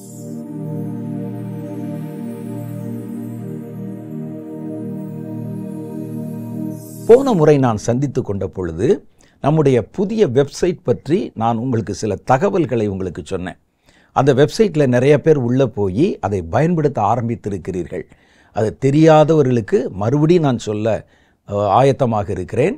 கர்த்தர் பேசின தீர்க்க தரிசன வார்த்தைகள், குறிப்பாக இயேசு விடுவிக்கிறார் ஊழியத்தின் மூலம் நடத்தப்படும் ஜெபிக்கலாம் வாங்க நிகழ்ச்சியிலே நான் பங்கு கொள்ளுகிற நேரத்தில் கர்த்தர் பேசின சில தீர்க்க தரிசனங்களை வாசித்து அதை குறித்த விளக்கங்களை சொல்லி அதுக்காக ஜனங்களை ஜெபிக்க வைக்கிறேன். அப்போ ஜனங்கள் என்னிடத்தில் கேட்டபோது அந்த தீர்க்க தரிசன நகல்கள் எங்களிடத்தில் இருந்தால் நாங்கள் தொடர்ந்து ஜெபம் பண்ணுவதற்கும், எங்களுடைய குடும்பத்திலேயோ எங்கள் குழுவிலேயோ அதை வாசித்து அதை விளக்கி சொல்லி ஜெபம் பண்ண வைப்பதற்கும் எங்களுக்கு வசதியாக இருக்குன்னு சொன்னாங்க. அதனால் அப்படி விரும்பி கேட்கிறவர்களுக்கு நாங்கள் எங்களுடைய அலுவலகத்திலிருந்து இமெயில் மூலமாக அனுப்பி கொண்டிருந்தோம். யார் யார் இமெயிலில் கேட்குறாங்களோ அவங்களுக்கெல்லாம் இமெயில் அனுப்பி கொண்டிருந்தோம். ஏறத்தாழ 3500க்கும் அதிகமான பேர் இதில் நம்மோடு கூட இணைந்திருக்கிறார்கள். ஆனால் அவர்களுக்கு ஒவ்வொரு முறையும் இமெயில் மூலம் அனுப்புவதில் சில நடைமுறை சிக்கல்கள் இருக்கிறதுனால நம்முடைய புதிய இணையதளம் வெப்சைட் ஒன்று ஆரம்பித்து அதில் நிறைய வசதிகளை வைத்திருக்கிறோம்.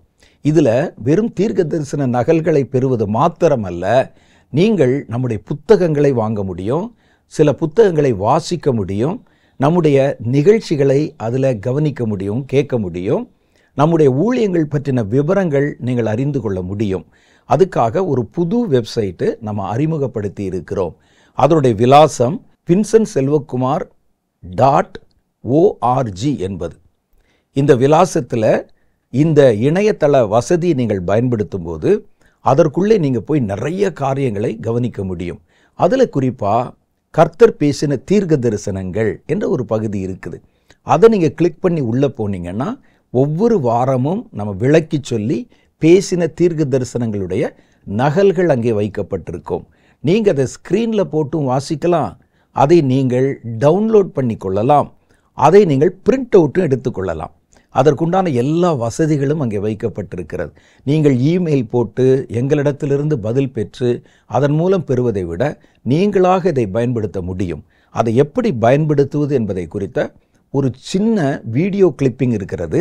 1 நிமிஷத்துக்குள்ள அதை இப்பொழுது ஒளிபரப்புவாங்க. கவனமாக பாருங்கள். நீங்களும் இந்த வசதியை பயன்படுத்தி கொள்ளுங்க. மறுபடியும் நான் இந்த வாரமும் உங்களுக்கு அதை தெளிவுபட சொல்லுகிறேன். ஒரு ரகசியம் என்ன இருக்குன்னு கேட்டால், கர்த்தர் வெளிப்படுத்தி பேசுகிற சில ஆழமான தீர்க்க தரிசனங்களை பொது வெளியிலே பகிர்ந்து கொள்ள முடியாது சில நடைமுறை சிக்கல்களால். சில நேரத்தில் மேடையிலிருந்து பேசும்போதோ மற்ற நிகழ்ச்சிகளில் பேசும்போதோ கூட முழுவதும் கர்த்தர் வெளிப்படுத்தின காரியங்களை பேச முடியாமல் சில நடைமுறை சிக்கல்கள் இருக்கின்றன. சிலர் அதை தவறாய் பயன்படுத்தி விடுவார்கள் அல்லது அதை வேற மாதிரியாக விளங்கி கொள்ளுவாங்க. அதனால் இப்படிப்பட்ட ஆழமாய் கர்த்தர் பேசின விவரமான சில காரியங்களை இந்த வெப்சைட்டில் மாத்திரம் நம்ம பதிவேற்றம் செய்து இதில் இணைந்திருக்கிறவர்கள் மாத்திரம் வாசிக்கவும் அவர்களுக்காக ஜெபிக்கவும் வசதி செய்யப்பட போகிறது. அதனால் நீங்கள் விரைவாக இந்த வெப்சைட்டை ஒரு தடவை நீங்கள் விசிட் பண்ணி பார்வையிட்டு அதில் உங்களுடைய பெயர்களை பதிவு செய்து வைத்து கொள்ளுங்கள்.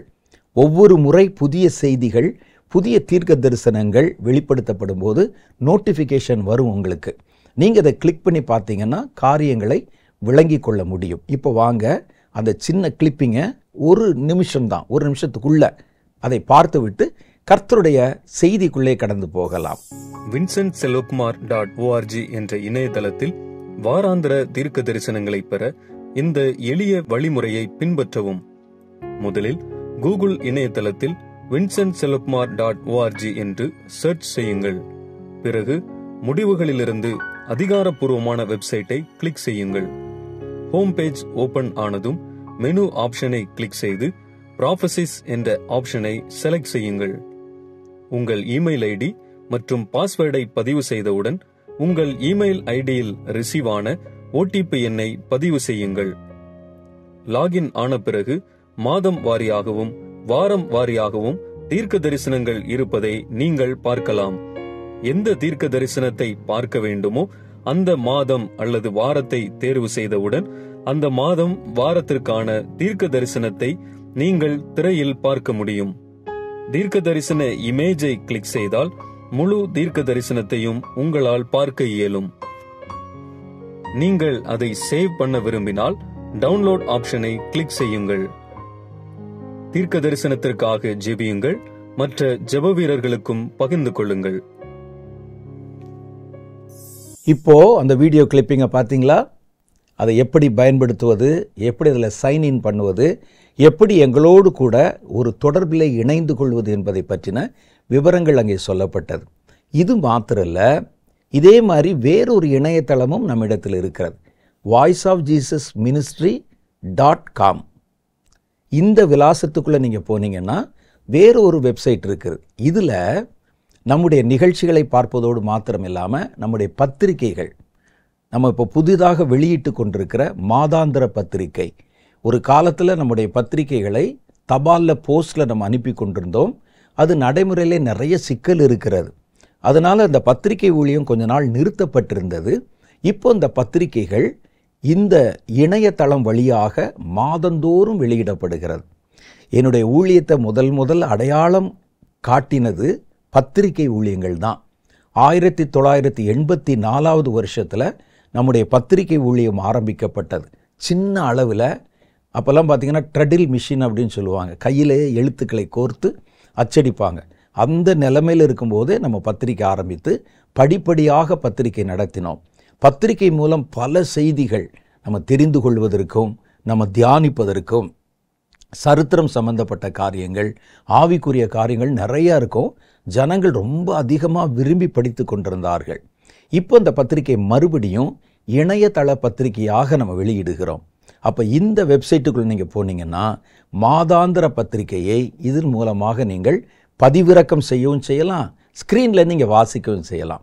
அதை குறித்த ஒரு சின்ன விளம்பரத்தை கூட நம்ம பார்த்துட்டு கர்த்தருடைய செய்திக்குள்ளே கடந்து போகலாம்.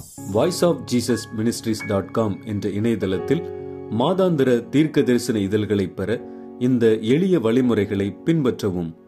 கூகுள் இணையதளத்தை ஓபன் செய்து அதில் voiceofjesusministries.com என்று சர்ச் செய்யுங்கள். பிறகு முடிவுகளிலிருந்து அதிகாரப்பூர்வ வெப்சைட்டை கிளிக் செய்யுங்கள். மெயின் பேஜ் ஓபன் ஆனவுடன் மேகசின் என்ற ஆப்ஷனை கிளிக் செய்யுங்கள். இப்பொழுது மாதங்கள் வாரியாக தீர்க்க தரிசன இதழ்களை நீங்கள் காணலாம். எந்த மாதத்திற்கான தீர்க்க தரிசன இதழை பார்க்க வேண்டுமோ அந்த மாதத்தை செலக்ட் செய்து அந்த மாதத்திற்கான தீர்க்க தரிசன இதழ் இமேஜை கிளிக் செய்யுங்கள். நீங்கள் அதை சேவ் செய்ய விரும்பினால் டவுன்லோட் ஆப்ஷனை கிளிக் செய்யுங்கள். இந்த தீர்க்க தரிசன இதழை வாசித்து பயன்பெறுங்கள். அதை மற்றவர்களுடனும் பகிர்ந்து கொள்ளுங்கள்.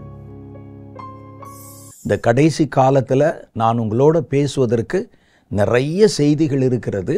கர்த்தர் பேசுகிற பல காரியங்களை உங்களிடத்தில் பகிர்ந்து கொள்ள வேண்டி இருக்கிறது. அதனால்தான் இப்படிப்பட்ட வசதிகளை, இப்படிப்பட்ட இணையதளங்களை ஏற்படுத்தி இது நமக்குள்ள பயன்படுத்தி கொள்ளுகிறோம். அதனால் இந்த வசதிகளை நீங்கள் விட்டுறாதீங்க, பயன்படுத்தி கொள்ளுங்க. இப்போ நம்ம கர்த்தருடைய வசனங்களை தியானிக்க போகிறோம்.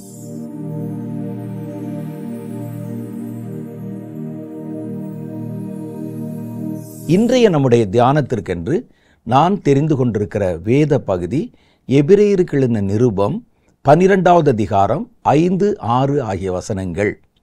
அன்றியும் என் மகனே, கர்த்தருடைய சிட்சையை அற்பமாக எண்ணாதே, அவரால் கடிந்து கொள்ளப்படும் போது சோர்ந்து போகாதே. கர்த்தர் எவனிடத்தில் அன்பு கூறுகிறாரோ அவனை அவர் சிட்சித்து தாம் சேர்த்து கொள்ளுகிற எந்த மகனையும் தண்டிக்கிறார் என்று பிள்ளைகளுக்கு சொல்லுகிறது போல உங்களுக்கு சொல்லி இருக்கிற புத்திமதியை மறந்தீர்கள். இது ரொம்ப முக்கியமான ஒரு காரியத்தை குறித்து பவுல் இங்கே தேவனுடைய பிள்ளைகளுக்கு அறிவுரையாக சொல்லுகிற ஒரு காரியம். அவர் என்ன சொல்றாருன்னா, கர்த்தருடைய சிட்சையை அற்பமாய் எண்ணாதிருங்கள். சிட்சைனா என்ன? பல பேருக்கு, புதிய தலைமுறையினருக்கு இது மாதிரி பழைய தமிழ் வார்த்தைகள் விளக்கி சொல்ல வேண்டிய அவசியம் இருக்கு. சிட்சை என்பது வேற, தண்டனை என்பது வேற. சிட்சை என்றால் என்னன்னு கேட்டால், நம்மேல் அக்கறை உள்ளவர்கள் நாமை சரியான வழியில் நடத்துவதற்கு நமக்கு கொடுக்கக்கூடிய சின்ன சின்ன தண்டனைகள், பனிஷ்மெண்ட் இருக்கு பாருங்க, அதுக்கு பேர் தான் சிட்சை. தண்டனைன்னா என்னன்னு கேட்டிங்கன்னா, ஒருவன் தப்பு செய்து கவர்மெண்ட் அவனை தண்டித்து தூக்கில் போடுறதோ ஜெயிலில் போடுறதோ அடிக்கிறதோ இருக்கு பாருங்க, அதுக்கு பேர் தண்டனை. இந்த சிட்சை என்பது தண்டனை தான்.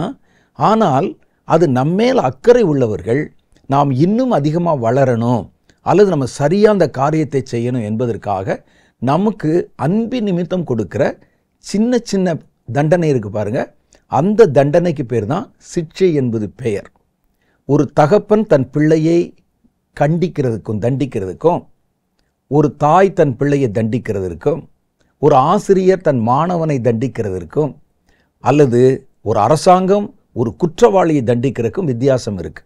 முதல்ல நான் சொன்னனே, ஒரு தாயோ தந்தையோ ஆசிரியரோ நம்முடைய சகோதரர்களோ நமக்கு வேண்டியவர்களோ நம்ம மேலே அக்கறை பாராட்டுகிறவர்களோ நமக்கு கொடுக்கக்கூடிய சின்ன தண்டனை இருக்கு பாருங்க, அது நம்ம அவமாய் போவதற்கல்ல, நம்ம சரியாக அந்த வழியிலே நடப்பதற்காக நமக்கு கொடுக்குற சின்ன பனிஷ்மெண்ட். இந்த பனிஷ்மெண்ட்டுக்கு பேர் தான் சிட்சை என்று சொல்லணும். கவர்மெண்ட் அவனை சிட்சித்ததுன்னு சொல்லக்கூடாது. ஒரு தாய் தன் மகனை சிட்சித்தாள், ஒரு தகப்பன் தன் பிள்ளையை சிட்சித்தான், ஒரு ஆசிரியர் தன் மாணவரை சிட்சித்தார் சொல்லணும். அரசாங்கம் சிட்சித்தது சொல்லக்கூடாது, தண்டித்தது.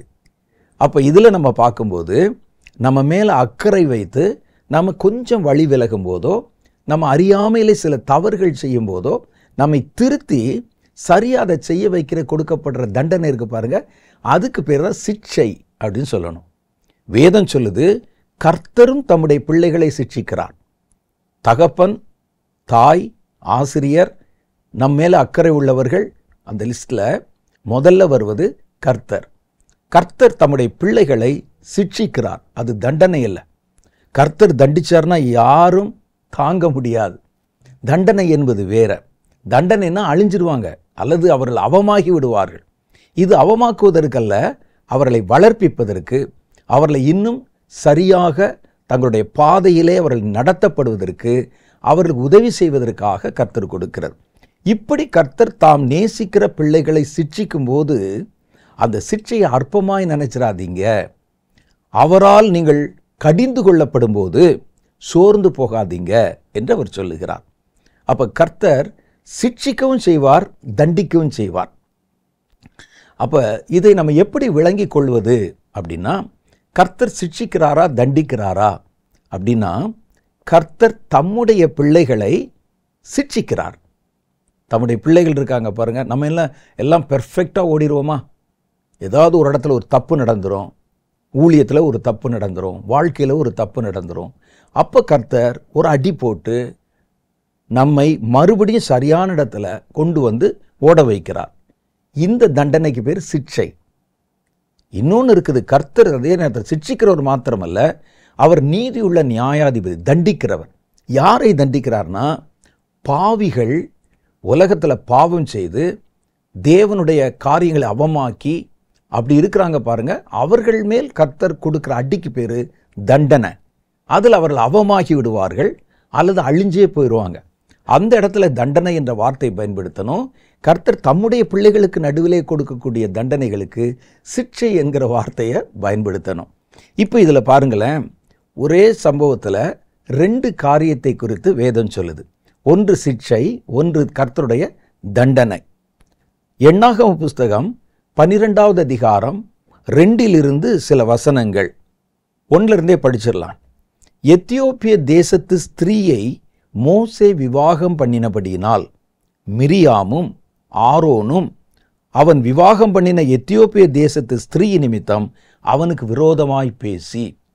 மோசே ஒரு எத்தியோப்பிய பெண்ணை கல்யாணம் பண்ணியிருந்தார். அதை மிரியாமும் ஆரோனும் அவர்கள் 2 பேரும் அவரை குறித்து அவருக்கு விரோதமாய் பேசினாங்க. மிரியாம் என்பவர் மோசேனுடைய அக்கா, மூத்த சகோதரி. அவரை உள்ள அந்த இதில் வச்சு நைல் ஆற்றுல தண்ணியில் அனுப்பின போது ஒரு பெண் அப்படி ஓடி வந்து அந்த பிள்ளையை வந்து யார் எடுக்கிறான்னு பார்த்துட்டு வந்து தன் தாயிடத்தில் சொல்லும் பாருங்க, அதான் மிரியாம். அவங்க வந்து பார்ப்பாங்க, பிள்ளையை கொண்டாந்து இந்த ஆற்றுல விட்டுட்டோம், என்ன ஆகுதுன்னு பார்ப்பாங்க. அப்போ மூத்த சகோதரி ஆரோன், மூத்த சகோதரர், இவங்கெல்லாம் ஒரு வீட்டில் பிறந்தவங்க. அப்போ இவங்களுக்கு என்னென்னா, அவர் ஊழியக்காரர் இதெல்லாம் தாண்டி என் தம்பி, அந்த உரிமையில் அவங்க என்ன செய்கிறாங்க, அவருக்கு விரோதமாக பேசுகிறாங்க. எப்படா செய்ய போச்சு அப்படின்னு இவங்க 2 பேரும் கூடிக்கொண்டு அவருக்கு விரோதமாக பேசுகிறாங்க. என்ன கடவுள்னு சொன்னால் அவன் இன்னும் பெரிய ஆள் ஆயிடுவானா, அவனை கண்டிக்கிற ஆள் இல்லையா, அப்படி என்ன பேசுனா இந்த பேசிட்டாங்க. அப்போ கர்த்தர் மோசேயை கொண்டு மாத்திரம் பேசினாரோ, எங்களை கொண்டும் அவர் பேசினதில்லையா என்றார்கள். கர்த்தர் அதை கேட்டார். அப்போ அவர் சொல்றார், கர்த்தருடைய கோபம் அவர்கள் மேல் மூண்டது, அவர் போய்விட்டார். அடுத்து 9வது வசனத்தில் வாசிக்கிறேன். கர்த்தருடைய கோபம் மூண்டது, அவர் அங்கிருந்து போய்விட்டார். மேகம் கூடாரத்தை விட்டு நீங்கி போயிற்று. மிரியாம், கர்த்தர் போன உடனே மிரியாம் உறைந்த மழையின் வெண்மை போன்ற குஷ்டரோகியானாள். கொஞ்ச நேரத்தில் அவருடைய தோலெல்லாம் வெள்ளவெளேர்னு மாறி ஒரு குஷ்டரோகியாக, ஒரு லெப்பர் குஷ்டரோகியாக மாறிவிட்டாள். ஆரோன் மிரியாமை பார்த்தபோது அவள் குஷ்டரோகியாய் இருக்கிறதை கண்டான். அப்பொழுது ஆரோன் மோசேயை நோக்கி, என் ஆண்டவனே, நாங்கள் புத்தியினமாய் செய்த இந்த பாவத்தை எங்கள் மேல் சுமத்தாதிரும். தன் தாயின் கர்ப்பத்தில் பாதி மாம்சம் அழுகி செத்து விழுந்த பிள்ளையைப் போல அவள் ஆகாதிருப்பாளாக, என் மூத்த சகோதரி அப்படின்னு அழுகிறாங்க. அப்பொழுது மோசே கர்த்தரை நோக்கி, என் தேவனே, அவளை குணமாக்கும் என்று கெஞ்சினான். எனக்கு எதிராகத்தான் பேசினாங்க, அதனால என் சகோதரி, ஆண்டவரே அவளை குணமாக்கும் என்று கெஞ்சினான். கர்த்தர் மோசேயை நோக்கி, அவள் தகப்பன், பாருங்க, அவள் தகப்பன் அவள் முகத்திலே காரி துப்பினதுண்டானால் அவள் 7 நாள் வெட்கப்பட வேண்டாமோ? அப்போ தண்டனை இல்லை. அவள் மேலே கோபம் வந்து அவளை சீ அப்படின்னு சொல்லி காரி உமிழ்ந்தால் அவங்களுடைய பாரம்பரியத்தின்படி 7 நாள் வெளியவே வரமாட்டாங்க. 7 நாள் வெட்கப்பட வேண்டாமோ? அதுபோலவே அவள் 7 நாள் பாளையத்துக்கு புறம்பே விலக்கப்பட்டிருந்து பின்பு சேர்த்து கொள்ளப்பட கடவுள் என்றார்.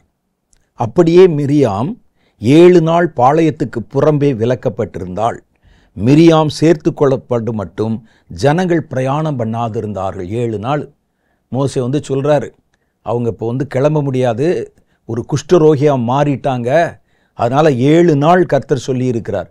7 நாள் பாளையத்துக்குள்ளே உட்கார்ந்து அப்புறம் அந்த மாம்சம் சுத்தமாகி அவர்கள் சுகமாகி வெளியே வந்தாங்க. இப்போ கர்த்தர் கொடுத்த தண்டனை என்ன தெரியுமா? இனி அவனுக்கு விரோதமாக பேசாத, அவன் உன் கட்டுப்பாட்டில் இல்லை, அவனை பெற்றெடுத்த தாயின் கட்டுப்பாட்டிலும் இல்லை, அவன் என்னுடைய தீர்க்கதரிசி, ஏன் கட்டுப்பாட்டில் இருக்கிறான். நீ அவனுடைய வயதை காட்டியோ குடும்பத்தில் நான் பெரியவள் என்பதை காட்டியோ கட்டுப்படுத்தாத. என் தாசனாகிய மோசே அப்படிப்பட்டவன் அல்ல, என் வீட்டில் எங்கும் உண்மையுள்ளவன், அவன் ஏன் கட்டுப்பாட்டில் இருக்கிறான் என்பதை புரிய வைத்தார். அந்த அம்மாவளை கொல்லலை, நிரந்தர குஷ்டரோகியாகவும் மாற்றலை. அது சிட்சை. சிட்சை என்பது தேவனுடைய கோபத்தினால் வருகிற தண்டனை. தேவ பிள்ளைகளுக்கு கொடுக்கப்படும், கொஞ்ச நாள் இருக்கும், அப்புறம் போயிடும். அது அதற்கு பேர் தான் சிட்சைன்னு சொல்லணும். இன்னொரு இடத்துல பாருங்க, கோராகு தாத்தான், இந்த கூட்டத்தில் 2 பேர், ஒருத்தன் பேர் கோராகு, ஒருத்தன் பேர் தாத்தான். இந்த 2 பேரும் நடந்து வரும்போதே ஜனங்கள் நடுவிலே மோசையை குறித்த துர்ச்செய்தியை பரவ வச்சுக்கிட்டே இருப்பாங்க. பாருங்க, குடிக்க தண்ணி இல்லை, மோசையை பார்த்தீங்களா, நம்மை கொண்டு வந்து இப்படி சேர்த்துட்டான். சில இடத்துல பார்த்தீங்கன்னா நல்ல ஆட்சி நடந்து கொண்டு இருக்கும், இந்த எதிர்க்கட்சி தலைவர்கள் வந்து எதையாவது சொல்லிக்கிட்டே இருப்பான். அதே மாதிரி இவர்கள் வந்து என்ன செய்கிறார்கள் பாருங்க, பார்த்தீங்களா, நம்ம போகிற பாதையில் பாம்பு படுத்திருக்கு, எந்த பாதையில் கூட்டு வராரு பாருங்க. இப்போ பாருங்க, குடிக்க தண்ணி இல்லை, வாருங்கள் நாம் எல்லாம் சேர்ந்து மோசைக்கு எதிராக சண்டை போட்டு அவன் மேலே கல்லெறிவோம். கல்லெறிஞ்சிட்டிங்கன்னா அடுத்து எப்படி எங்கே நடப்பீங்க நீங்கள்? யோசிக்கலை, தூண்டி விடுறது பொறாமை. கோராகு தாத்தான் ஜனங்களை கரெக்ட் பண்ணிக்கிட்டே இருந்தாங்க உள்ள. அவர்கள் மோசைக்கு எதிராக பேசினாங்க. நீ என்ன உன்னை கடவுள் ஸ்தானத்தில் உயர்த்தி கொள்ளுகிறாய்? நீ என்ன சொன்னாலும் நாங்கள் கேட்கணும்னு நீ சொல்கிற, கேட்டால் கடவுள் சொன்னார்னு சொல்லி எங்களுக்கெல்லாம் அதில் விருப்பம் இல்லையப்பா சொல்லி கலகம் பண்ணிக்கிட்டே இருக்கிறாங்க. எண்ணாகமம் புஸ்தகம் 16வது அதிகாரம் 13, 14, 19, 32, 33 இதெல்லாம் தொகுத்து நான் சொல்கிறேன். 16வது அதிகாரத்தில் முழு சம்பவம் இருக்கு, படித்து பாருங்க. இந்த வனாந்தரத்தில் எங்களை கொன்று போடும்படி பாலும் தேனும் ஓடுகிற தேசத்திலிருந்து எங்களை கொண்டு வந்தது அற்ப காரியமோ? பாருங்க என்ன சொல்கிறேன் பார்த்தீங்களா? இந்த வனாந்தரத்தில் நாங்கள் சாகும்படி பாலும் தேனும் ஓடுகிற தேசத்திலேருந்து என்னை கொண்டு வந்தது. எதை சொல்கிறாரு? எகிப்து தேசம் இவனுக்கு பாலும் தேனும் ஓடுகிற தேசமா. அங்கே நீங்கள் பாலுக்கும் தேனுக்கும் பழைய கஞ்சிக்கும் கூட கஷ்டப்பட்டு அடிமையாக வேலை செஞ்சுட்டீங்களே, அதை மறந்துட்டான். கர்த்தர் கானானை பாலும் தேனும் ஓடுகிறன்னு சொன்னால் இவன் எகிப்தை பாலும் தேனும் ஓடுகிறது என்று சொல்லுகிறான். பாலும் தேனும் ஓடுகிற இடத்துல இருந்து, எகிப்திலிருந்து எங்களை அந்த காட்டுக்குள்ளே கொண்டு வந்தது சாதாரண விஷயமா? எங்களை, எங்கள் குடும்பத்தை, ஆடு மாடுகளை எல்லாத்தையும் நாங்கள் பெயர்த்து கொண்டு இவ்வளோ பேர் வந்திருக்கிறோமே, எங்கள் மேல் நீ துரைத்தனம் பண்ண பார்க்கிறாயோ? எங்கள் மேலே நீ ஒரு பெரிய ராஜா மாதிரி உன்னை ஸ்தாபித்துக்கொள்ள பார்க்கிறாயோ? மேலும் நீ எங்களை பாலும் தேனும் ஓடுகிற தேசத்துக்கு கொண்டு வந்ததும் இல்லை, எங்களுக்கு வயல்களையும் திராட்சை தோட்டங்களையும் சுதந்திரமாய் கொடுத்ததும் இல்லை. இந்த மனிதருடைய கண்களை பிடுங்க பார்க்கிறாயோ? நாங்கள் வருகிறதில்லை என்றார்கள். அவர் சொன்னாங்க, எல்லாம் அந்த மனிதர்களுக்கு பேசுகிற மாதிரி பேசுகிறான். இவர்களை நீ அழைத்து கொண்டு வந்து பாலும் தேனும் ஓடுகிற தேசத்துக்கு கூட்டு போனேன்னு சொன்ன, ஆனால் இன்னும் அந்த தேசத்தை கண்ணிலே காட்டலை. எங்களுக்கு வயல்களையும் திராட்சை தோட்டங்களையும் சுதந்திரமாய் நீ கொடுத்ததும் இல்லை. தினம் பிரயாணம் பண்ணுங்கன்னு சொல்கிற. இத்தனை ஜனங்களுடைய கண்களை நீ பிடுங்க பார்க்குறியா? அப்போ ஜனங்களுக்கு பேசுகிற மாதிரி காட்டுறான் தன்னை. உடனே ஜனங்களும் நமக்காக எவ்வளோ பேசுகிறான்னு சொல்லி அவங்களோட சேர்ந்து கத்துறாங்க. நாங்கள்லாம் வரமாட்டோம் ஐயா, போகிறதா இருந்தால் நீ, ஆரோன், மிரியாம், உன் குடும்பத்தார் மாத்திரம் போங்க. அவர்களுக்கு விரோதமாக கோராகு சபையெல்லாம் ஆசரிப்பு கூடார வாசலுக்கு முன்பாக கூடி வரும்படி செய்தான். இது 19வது வசனத்தில் வருது. அவர்களுக்கு விரோதமா, யாருக்கு? மோசேக்கும் ஆரோனுக்கும் தேவனுடைய ஜனங்களுக்கும் விரோதமா சபையெல்லாம் திரட்டிட்டான். எல்லாரும் சொன்னாங்க, ஆமாம் நீ சொல்கிறது உண்மைதானையா, என்ன எப்போ பார்த்தாலும் இப்படி நடந்து கொண்டே இருக்கிறோம், இன்றைக்கி இதுக்கு ஒரு முடிவு கட்டி ஆகணும், நமக்கு ஒரு தலைவன் எழும்பி விட்டான், கோராகு, தாத்தான் அப்படின்னு சபையார் எல்லாரையும் ஆசரிப்பு கூடார வாசலுக்கு முன்பாக கூடி வரும்படி செய்தான். அப்பொழுது கர்த்தருடைய மகிமை சபைக்கெல்லாம் காணப்பட்டது. அடுத்து தேவன் அவர்கள் மேல் தம்முடைய தண்டனை அனுப்பினார். பூமி தன் வாயை திறந்து அவர்களையும், யாரு? கோராகு, தாத்தான், அவர்களுடைய வீடுகளையும், கோராகுக்குரிய எல்லா மனிதரையும், அவர்களுக்கு உண்டான சகல பொருள்களையும் பூமி விழுங்கி போட்டது. அப்படியே பூமி ரெண்டாக திறந்து, ஒரு பெரிய எர்த்குவாக் மாதிரி திறந்து, கரெக்டாக கோராகு முன்னால் தான் மோசே அந்த குரூப் நிற்கிறாங்க. நடுவில், ரெண்டுக்கு நடுவில் ஒரு பிளவு உண்டாகி கோராகு, தாத்தான், அவருடைய வீடுகள், அவங்க வச்சுருந்த வீடுகள்னு சொன்னால் அவருடைய அந்த டென்ட் வச்சுருப்பாங்களே, கூடாரங்கள், அவர்களை சேர்ந்த மனிதர்கள், அவர்களுக்கு உண்டான சகல பொருள்கள் எல்லாவற்றையும் பூமி விழுங்கி போட்டது. அவர்கள் தங்களுக்கு உண்டானவை எல்லாவற்றோடும் உயிரோடே கூட பாதாளத்தில் இறங்கினார்கள். பூமி அவர்களை மூடிக்கொண்டது. இப்படி சபையின் நடுவிலிருந்து அவர்கள் அழிந்து போனார்கள். இதுக்கு பேர் தண்டனை, அதுக்கு பேர் சிக்ஷை. சொல்றார் பாருங்க, தகப்பன் தன் பிள்ளை அடிக்கிறது இல்லையா, அது மாதிரி நான் மிரியாமை அடித்தேன். 7 நாள் தண்டனை, அப்புறம் சரியா போச்சு. ஆனால் இவர்கள் தேவனுக்கு எதிராய் புறப்பட்டு வந்தாங்களே, இதற்கு பேர் சிக்ஷை இல்லை, தண்டனை. அழிச்சே போட்டுட்டார் அவங்கள. அப்போ இது ரெண்டுக்கும் இடையில உண்டான வித்தியாசம். கர்த்தர் தாம் நேசிக்கிற பிள்ளைகளையே சிக்ஷிக்கிறார். நான் கர்த்தருடைய பார்வையில் இருக்கிறேன், கர்த்தருடைய கட்டுப்பாட்டில் இருக்கிறேன், என்னை கர்த்தர் நேசிச்சா தான் எனக்கு சிக்ஷையை தருகிறார். ஏன் எனக்கு மாத்திரம் எப்படி வருது? நான் ஊழியம் தானே செய்கிறேன், நான் ஜெபந்தானே பண்ணுறேன், நான் கர்த்தருக்காகத்தானே பாடுபடுறேன் அப்படின்னு சொன்னால், எந்த மனுஷனும் குறை உள்ளவன். நம்முடைய குறை அந்தந்த நேரங்களில் வெளிப்படும் போது, கர்த்தருடைய பார்வையில் நீங்கள் இருக்கிறீங்க, கர்த்தர் உங்களை நேசிக்கிறார்னா முதுகில் ஒன்று வச்சுருவார். தனக்கு அடாத தேவையில்லாத பக்கத்து வீட்டு பிள்ளைகளெல்லாம் போய் அடிப்பானா? யாராவது ரோட்டில் போகிற பிள்ளைகளை கூட்டு அடிப்பானா? இல்லை. தன் பிள்ளை இது இன்னும் பரிபூர்ணம் அடையணும், இன்னும் காரியங்களை விளங்கி கொள்ளணும், ஆனால் இது சின்ன சின்ன மதியினம், பிள்ளையினுடைய இருதயத்தில் மதியினம் ஒட்டி இருக்கும். அதை அந்த பிரம்பு அதை நீக்கி போடும் என்று நீதிமொழியின் புஸ்தகம் சொல்லுது. கர்த்தர் ஒரு சின்ன சிட்சையை கொடுக்கிறார். வேதம் சொல்லுது பாருங்க, சிட்சையை கர்த்தர் யாரை அதிக நேசிக்கிறாரோ அவங்களுக்கு தான் இப்படிப்பட்ட சின்ன சின்ன தண்டனைகள் கிடைக்கிறது. அவர்களை இன்னும் பரிசுத்தமாக்குவதற்கு, இன்னும் அவர்களை விழிப்புள்ளவர்களாக மாற்றுவதற்கு, அவர்களை உருவாக்குவதற்கு. நீதிமொழிகளின் புஸ்தகம் 3வது அதிகாரம் 12வது வசனம் இதைத்தான் சொல்லுகிறது. கர்த்தர் யாரை அதிகம் சிநேகிக்கிறாரோ அவர்களை சிட்சிக்கிறார் என்று வேதத்தில் எழுதியிருக்கு. சிட்சையில் நம்ம என்ன செய்யணும் என்பது கூட அதில் போட்டிருக்கு பாருங்களேன். பாருங்க, நீதிமொழி 3:12 வாசிக்கிறேன். தகப்பன் தான் நேசிக்கிற புத்திரரை சிட்சிக்கிறது போல கர்த்தரும் எவனிடத்தில் அன்பு கூறுகிறாரோ அவனை சிட்சிக்கிறார். அவன் நல்லா வரணும் என்பதற்கு தான். முதல்ல சிட்சை நமக்கு பார்த்த உடனே நமக்கு கோபத்தை கொண்டு வரும், எரிச்சலை கொண்டு வரும். என் ஆசிரியர்கள் எங்களை தண்டித்த போது, அப்போல்லாம் பார்த்தீங்கன்னா இப்போ இருக்க ஸ்கூல் மாதிரி கிடையாது. நான் படித்த காலத்துல எல்லாம் எங்களை தண்டித்து கண்டித்து தான் வழி நடத்தினார்கள். நாங்கள் பெற்றோரிடத்தில் இருக்கிற நேரத்தை விட ஆசிரியர்கள் இடத்துல நம்ம அதிக நேரம் இருப்போம். அவர்கள் தான் நம்முடைய அந்த கேரக்டரை உருவாக்குறதுல அவருடைய பங்கு, நல்ல ஒரு பலன் கொடுக்கக்கூடிய ஒரு பங்கு. எனக்கு வாய்த்த ஆசிரியர்கள், நான் முதல் வகுப்பிலிருந்து கல்லூரியில் படிக்கிற வரைக்கும் வாய்த்த ஆசிரியர்கள் எல்லாமே எங்கள் மேல் அக்கறை உள்ள, அன்புள்ள, கடிந்து கொள்ளுகிற, எங்களை உருவாக்குன ஆசிரியர்கள். நான் ஒரு வகுப்பில் கூட தவறான ஆசிரியர் இடத்துல நான் கல்வி கற்றதில்லை. ஆனால் இப்போ வேறு வேறு மாதிரி செய்திகள்லாம் கேள்விப்படுகிறோம். அப்போ அவர்கள் சிட்சித்த போது அந்த நேரத்தில் கோபமாக இருக்கும், அடிச்சிட்டாரே, கையை நீட்டு அடிச்சிட்டாரே என்று. ஆனால் இப்போ யோசித்து பார்த்தா அவைகள் தான் இன்றைக்கு நம்மை ஒரு மனிதனாக உருவாக்கி இருக்கிறது. அப்போ சிட்சை எதுவும் அந்த காலத்தில் பார்க்கும்போது நமக்கு ஒரு மாதிரி கோபத்தையும் எரிச்சலையும் கொடுக்கும். பின்னால் நிதானமாக யோசித்து பார்த்தால்தான் அது நம்ம எந்த அளவில் உருவாக்கி இருக்கிறது என்பதை விளங்கி கொள்ள முடியும். இங்கே சொல்லுது பாருங்க, தகப்பன் தான் நேசிக்கிற புத்திரரை சிட்சிக்கிறது போல கர்த்தரும் எவனிடத்தில் அன்பு கூறுகிறாரோ அவனை சிட்சிக்கிறார். பார்த்தீங்களா? அப்போ நமக்கு என்ன தெரியணும்? என்னை கர்த்தர் அடிக்கிறாருன்னு தெரிஞ்சா என் மேலே அன்பு வச்சிருக்கிறாரு, நான் ரோட்டில் போகிறவன் கிடையாது, அவருடைய கட்டுப்பாட்டில் இருக்கிறேன் என்பதை நீங்கள் விளங்கி கொண்டு துதிக்கிறதுக்காக. எபிரேயருக்கு இந்த நிருபம் 12வது அதிகாரம் 6-7 இதே தான் சொல்லுகிறது. கர்த்தர் எவனிடத்தில் அன்பு கூறுகிறாரோ அவனை அவர் சிட்சித்து தாம் சேர்த்து கொள்ளுகிற எந்த மகனையும் தண்டிக்கிறார் என்று பிள்ளைகளுக்கு சொல்லுகிறதை போல உங்களுக்கு சொல்லி இருக்கிற புத்தியை மறவாதீர்கள்.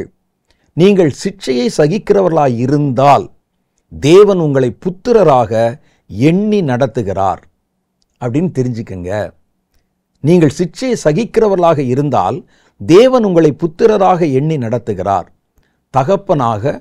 தகப்பன் சிட்சிக்காத புத்திரன் உண்டோ? ஒரு தகப்பன் கண்டிக்காத, தண்டிக்காத, அடிக்காத பிள்ளை இருக்கிறானா அப்படின்னு கேட்குறாங்க. எதற்காக அவர் சிட்சிக்கிறார்?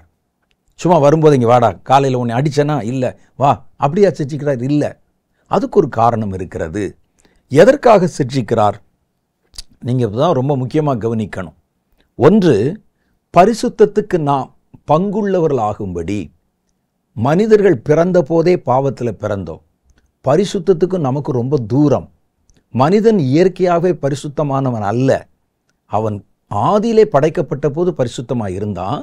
அப்புறம் மனிதன் பாவத்தில் விழுந்த பிறகு அவனுடைய சந்ததி முழுசுமே பாவத்தில் தான் பிறக்குது. அப்போ இயற்கையிலேயே என் தாய் என்னை பாவத்தில் கர்ப்பந்தரித்தாள் என்று சங்கீதத்தில் சொல்கிற மாதிரி நம்ம பாவியாகத்தான் பிறக்கிறோம். அப்போ அந்த பரிசுத்தத்தில் பங்கு பெறுவது என்றால் பரிசுத்தம் சுலபமாய் நம்முடைய வாழ்க்கையிலே வந்து விடாது. அதுக்கு ரொம்ப கஷ்டப்பட வேண்டி இருக்குது. ஏன்னா நம்ம இயற்கையான பரிசுத்தம் என்பது இயற்கையான குணம்னா ஈஸியாக வந்துடும். இதை நம்ம உருவாக்கணும். நம்ம பிறந்ததே பாவி தானே, பாவிகளுக்கு நடுவில் வாழ்கிறவர்கள் தானே, நம்ம சுற்றிலும் பாவம் தானே, நம்முடைய மாம்சத்தில் பாவம் தானே. அப்போ நம்ம என்ன செய்யணும்? அப்போ நமக்கு அடுத்த லெவலுக்கு போகிறதுக்கு முடியல. அதை நம்ம உருவாக்கணும். வேதம் சொல்லுது, நீங்கள் பாவத்துக்கு பங்குள்ளவர்களாக பிறந்தீர்கள், பரிசுத்தத்துக்கு பங்குள்ளவர்களாக மாறணும்னா கர்த்தர் உங்களை ஒவ்வொரு விஷயத்திலையும் பரிசுத்தத்தை தாண்டி நீங்கள் நடக்கும் போதெல்லாம் உங்களை தண்டிக்கணும். பரிசுத்தத்தில் இருக்கிறோன்னு சொல்லிட்டு அப்படி வழி விலகும்போது உடனே ஒரு சிக்ஷை. அப்படி அடித்து ஒரு குதிரையில் நீங்கள் போனீங்கன்னா குதிரை அடித்து நடத்துகிற மாதிரி, ஆடுகளை மந்தைகளை மேய்க்கும்போது வலது பக்கம் இடது பக்கம் அடிகளை கொடுத்து அப்படியே அதை நடத்துகிற மாதிரி, அப்படியே வழி விலகாதபடிக்கு நடத்த கர்த்தர் நம்மை சிட்சிக்கிறார். அவருடைய முடிவு என்ன தெரியுமா? பரிசுத்தமாகுதல். வேதம் சொல்லுது பாருங்க, எபிரேயருக்கு எழுதின நிருபம் 12வது அதிகாரம் 10வது வசனத்தில் சொல்றார், அவர்கள் தங்களுக்கு நலம் என்று தோன்றினதன்படி கொஞ்ச காலம் சிட்சித்தார்கள். யாரு? நம்முடைய பெற்றோர். அவங்களுக்கு இது நல்லதுன்னு தெரிஞ்ச விஷயத்தில் நம்மை தண்டித்தார்கள், சிட்சித்தார்கள். இவரோ, கர்த்தரோ, தம்முடைய பரிசுத்தத்துக்கு நாம் பங்குள்ளவர்கள் ஆகும் பொருட்டு நம்முடைய பிரயோஜனத்துக்காகவே நம்மை சிட்சிக்கிறார். அப்போ சிட்சையினுடைய நோக்கம் என்னன்னு கேட்டால், நம்ம பரிசுத்தம் அடைய வேண்டும். ஒரு தங்கத்தை அடிக்கலைன்னா ஆபரணமாகாது, ஒரு தங்கத்தை நெருப்பில் போடலைன்னா சுத்தமாகாது. வெள்ளியை புடமிடுகிறது போல உன்னை உபத்திரவத்தின் குகையிலே புடமிட்டேன் என்று கர்த்தர் சொல்லுகிறார். அப்போ என்ன செய்கிறாங்கன்னா, இந்த தண்டனையை கர்த்தர் கொடுப்பது, நீ பாவத்துக்கு பங்குள்ளவனாய் பிறந்த, ஆனால் நான் உன்னை பரிசுத்தத்துக்கு பங்குள்ளவனாய் மாற்றப் போகிறேன். பரிசுத்தமுள்ள ராஜ்யம், பரிசுத்தமுள்ள தேவன், பரிசுத்தமுள்ள பரலோகம், இதற்கு உன்னை பங்குதாரியாக மாற்றணும்னா நான் உன்னை சிட்சித்து சிட்சித்து சிட்சித்து நான் விரும்புகிற வண்ணம் உன்னை வணைய வேண்டும். அதற்காகவே கர்த்தர் சிட்சிக்கிறார். நம்முடைய பிரயோஜனத்துக்காகவே நம்மை சிட்சிக்கிறார். அவர் சிட்சிப்பது கோபத்தில் இல்லை, நமக்கு பிரயோஜனம் உண்டாகும்படி நம்மை அவர் சிட்சிக்கிறார் என்று கர்த்தருடைய வேதம் சொல்லுது. அப்போ சிட்சை காலத்தில் இதை நம்ம புரிஞ்சுக்கிறணும், இதை நம்ம விளங்கிக்கிறணும். கர்த்தர் இதுக்கு தான் நம்மை தண்டிக்கிறார் என்று. தண்டனையே இல்லாமல் நாம் வந்தால் நம்ம வீணாய் போயிடுவோம். ஆவிக்குரிய வாழ்க்கையில் எந்த நன்மையும் இல்லாமல் போயிடும். ஊழியத்தின் பாதையில் வந்தால் கூட எத்தனை உபத்திரவங்கள், எத்தனை பாடுகள். பவுல் ஒரு பெரிய பட்டியலே போடுறார். அங்கே போய் தண்டிக்கப்பட்டு நம்ம யோசிக்கலாம், அவர் கடவுளுக்கு தானே அங்கே ஊழியம் செய்கிறாரு, கடவுள் அவருக்கு உதவி செஞ்சுருக்கலாமே. அவரை கல்லால் அடித்து, அவரை மரணத்துக்கு உண்டான மாதிரி அடித்து, நகர வாசலுக்கு புறம்பா தூக்கி போடுறாங்களே. பசியில் இருந்தாரே, தாகத்தில் இருந்தாரே. நம்ம ஒரு வரியில் படிச்சுட்டு போயிடுறோம். அந்த சூழ்நிலையை கடந்து வரும்போது தான் தெரியும், ஏன் கடவுள் அவருக்கு பக்கத்தில் இருந்து ஏன் அவருக்கு நடக்கணும், ஏன் அவருக்கு இத்தனை காரியங்கள் ஏன் வரணும் அப்படின்னு நம்ம நினைப்போம். ஏன் அவரை கர்த்தர் அப்படி கொண்டு வந்தார்னு சொன்னால், அதுதான் அவரை புடமிடுகிறது, அதுதான் அவரை பரலோகவாசியாய் மாற்றுகிறது, அவரை பரிசுத்தத்துக்கு பங்குள்ளவராக மாற்றுகிறது. கர்த்தர் நினச்சிருந்தா உபத்திரமே இல்லாத ஒரு வாழ்க்கை, ஒரு ஊழியத்தை அவருக்கு கொடுத்துருக்க முடியும். ஆனால் அவர் கொடுக்கலை. ஏன்னா இது வழியாக வந்தால் தான் நீ பாவத்துக்கு பங்குள்ளவனாய் இருந்த நீ பரிசுத்தத்துக்கு பங்குள்ளவனாய் மாற முடியும். உன் சரீரத்தில் இருக்கிற, மாம்சத்தில் இருக்கிற அழுக்குகள் நீங்க உன்னை நான் சுத்திகரிக்கணும்னா இதுதான் வழி. அடுத்து பாருங்க, ரெண்டாவது எதுக்கு அவர் சிட்சிக்கிறார் அப்படின்னு கேட்டால், நம்ம சாத்தானின் பிள்ளைகளாக அல்லது வேசியின் பிள்ளைகளாய் மாறிவிடாதபடிக்கு. எபிரேயர்களின் நிருபம் 12வது அதிகாரம் 8வது வசனம். எபிரேயர் 12:8. எல்லோருக்கும் கிடைக்கும் சிட்சை உங்களுக்கு கிடையாதிருந்தால், எல்லாருக்கும், கர்த்தருடைய பிள்ளைகள் எல்லாருக்குமே சிட்சை இருக்கு, யாரும் விலகினவர்கள் அல்ல. கர்த்தர் சிட்சிக்கவே இல்லைன்னா உங்களை கண்டுக்கிறவே இல்லைன்னு அர்த்தம். கர்த்தருடைய பார்வையில் நீங்கள் இன்னும் படலைன்னு அர்த்தம். நீங்கள் எங்கேயோ தப்பாக எதையோ கர்த்தர் என்று நினைத்து என்னமோ செஞ்சுக்கிட்டு இருக்கீங்கன்னு அர்த்தம். சில சொல்லுவாங்க, ஊழியத்தில் பார்த்தா போராட்டம் அப்படி இப்படின்னு சொல்லுவாங்க. எங்களுக்கெல்லாம் இதுவரைக்கும் எந்த போராட்டம் வந்ததே இல்லைம்பாங்க. அது பெருமை அல்ல, கவனிக்கப்பட வேண்டிய காரியம். வரும் போராட்டம் வரும், உலகத்தில் உங்களுக்கு உபத்திரம் உண்டு என்று சொல்லித்தான் கர்த்தர் சொல்லியிருக்கிறார். இங்கே சொல்றாரு பாருங்க, நம் எல்லாருக்கும் கிடைக்கும் சிட்சை உங்களுக்கு கிடையாதிருந்தால் நீங்கள் புத்திரராய் இல்லாமல் வேசி பிள்ளைகளாயிருப்பீர்கள். பார்த்தீங்களா? வேசி பிள்ளை என்பது சாத்தான் என்று வைத்துக்கொள்ளலாம். சாத்தானுடைய பிள்ளையா மாறிடுவீங்க நீங்க. அப்ப நீங்க கர்த்தர் நமக்கு கொடுத்த புத்திரராய் இல்லாமல் அப்படின்னு என்ன அர்த்தம்? புத்திர ஸ்வீகாரத்திலே நீங்கள் நிலைக்க வேண்டுமானால் இந்த சிட்சைகள் உங்களுக்கு அவசியம். கர்த்தர் என்னை தன்னுடைய புத்திரராய் ஸ்வீகரித்து கொண்டார். அவர் எனக்கு அடிமைத்தனத்தின் ஆவியை தராமல் அப்பா பிதாவே என்று அழைக்கக்கூடிய புத்திர ஸ்வீகாரத்தின் ஆவியை கொடுத்தார். அவர் மேல் விசுவாசம் உள்ளவர்களாகி அவரை ஏற்றுக்கொண்டவர்கள் எத்தனை பேரோ அத்தனை பேரும் அவருடைய பிள்ளைகளாய் மாறும்படி அதிகாரம் கொடுத்தார். என்னை கர்த்தர் பிள்ளைன்னு ஏற்றுக்கொண்டார். இப்போ தண்டிக்கிறார்னா நான் அவருடைய பிள்ளை என்ற உரிமையில தான் என்னை தண்டிக்கிறார். என்னை சிட்சிக்கிறார் என்றால் அந்த உரிமையில தான் என்னை சிட்சிக்கிறார். அந்த உரிமை நமக்கு கிடைப்பது பெரிய பாக்கியம் நினைக்கணும். என்னை ஊழியத்தில் நடத்தின ஒரு தேவ மனிதர், அவர் ரொம்ப ஸ்ட்ரிக்டானவர். கிறிஸ்தவர்கள் மாத்திரம் இல்லை, வெளியே யார் தப்பு செய்கிற பார்த்தாலும் உடனே போய் சண்டைக்கு போயிடுவார். அவரை திட்ட ஆரம்பிச்சிடுவார், அடிச்சிடுவார். சில நேரத்தில் அவருக்கு இந்த சிகரெட்டு பிடிச்சிட்டு யாராவது வந்தால், அவருக்கு முன்னால் வந்தால் அடிச்சிடுவார். ஐயா ஜெபம் பண்ணுங்க ஐயான்னு சொல்லி வர்றான், சிகரெட் வாசனை வந்துச்சுன்னா அடிச்சிடுவார். அவ்வளோ ரொம்ப டெரரான ஒரு தேவனுடைய மனிதன், ஊழியக்காரர், பக்தி வைராக்கியம் பாராட்டினவர், ஒரு கர்த்தருடைய தீர்க்கதரிசி. அவர்கிட்ட நான் கிட்டத்தட்ட 2.5 வருஷம் ஊழியத்தில் இருந்தேன். அவரை பக்கத்துலேருந்து பார்த்துருக்கிறேன். அவருடைய நடைமுறைகள், அவருடைய ஜெப வாழ்க்கையெல்லாம் பார்த்துருக்கேன். நடந்த ஒரு சம்பவம், ஒரு சகோதரன், எனக்கு வேண்டிய ஒரு சகோதரன், அவர் தான் இருக்கிற அந்த நகரத்தின் பகுதியில் இந்த தேவ மனிதரை வைத்து ஒரு கூட்டம் நடத்தணும் அப்படின்னு ஏற்பாடு செய்தார். அதற்கு அவர்கள் அந்த கூட்டம் நடத்துவதற்கு நிறைய ஜனங்கள் வருவாங்க. அதற்கு ஒரு மைதானம் இல்லாமல் இருந்தது. அந்த ஊரில் இருந்த ஒரு முக்கியமான ஒரு ஆள், ஒரு பெரிய எம்எல்ஏ ஸ்தானத்தில் இருந்த ஒருவர், ஒரு அரசியல்வாதி. அவர் சரியான மொட்டா குடிகாரன். அந்த மாதிரி அவருடைய கையில் ஒரு கிரவுண்டு இருக்குது, ஒரு லேண்டு. இவங்க போய் ரொம்ப ஒரு மாதிரியான ஆள். அவர் கட்ட பஞ்சாயத்து பண்ணுவார், பல காரியங்கள் சொல்லலாம்.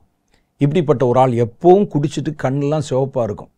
அவரிடத்துல போய் இந்த நண்பர் கேட்டார், இந்த மாதிரி ஒரு தேவ ஊழியக்காரர் வர்றாரு, நாங்கள் ஒரு கிறிஸ்தவ கூட்டம் நடத்தணும் அப்படின்னு நினைக்கிறோம், உங்கள் இடத்த ஒரு 3 நாளை கொடுத்தீங்கன்னா நல்லது அப்படின்னு. அவர் என்ன நினைச்சாரோ தெரியல, அந்த இடம் அப்படியே முள்ளு மண்டி போய் கிடக்கு.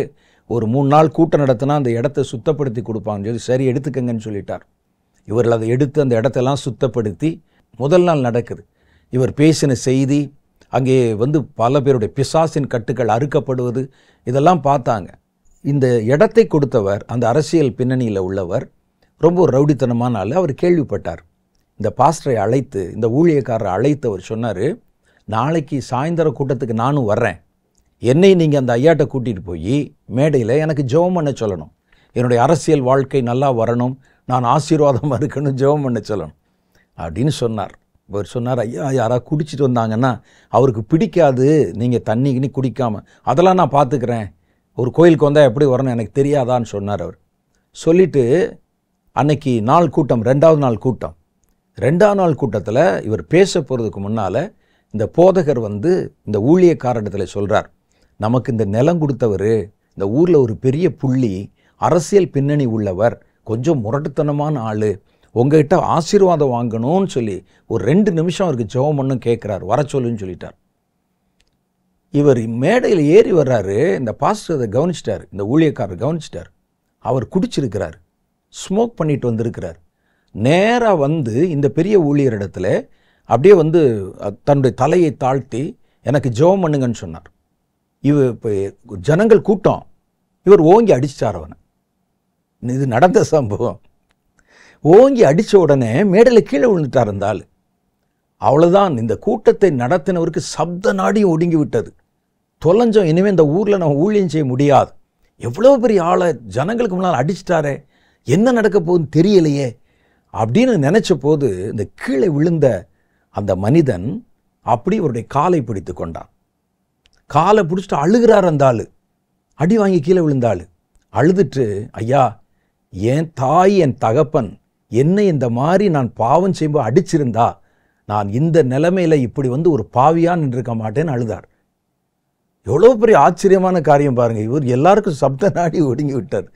அப்புறம் பிள்ளை மாதிரி உட்கார்ந்து அடுத்த நாள் கூட்டத்திலையும் உட்கார்ந்து தன்னை ஆண்டவருக்கு ஒப்பு கொடுத்து, இதெல்லாம் நடந்த ஒரு சம்பவம்.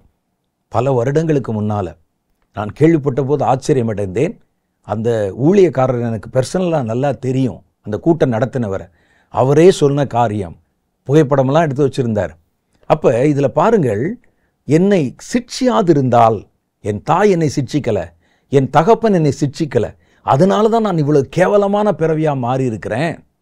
கர்த்தருடைய வேதம் சொல்லுது, அந்த சிட்சை நமக்கு கிடைக்காமல் இருந்தால், நம்மை கண்டிப்பதற்கும் தண்டிப்பதற்கும் வழிநடத்துவதற்கும் ஒரு ஆள் இல்லாமல் இருந்தால், நான் புத்திரராய் இருக்க மாட்டேன், வேசி கள்ளனாய் மாறி இருப்பேன், ஒரு சாத்தானுடைய பிள்ளையா போயிருப்பேன்.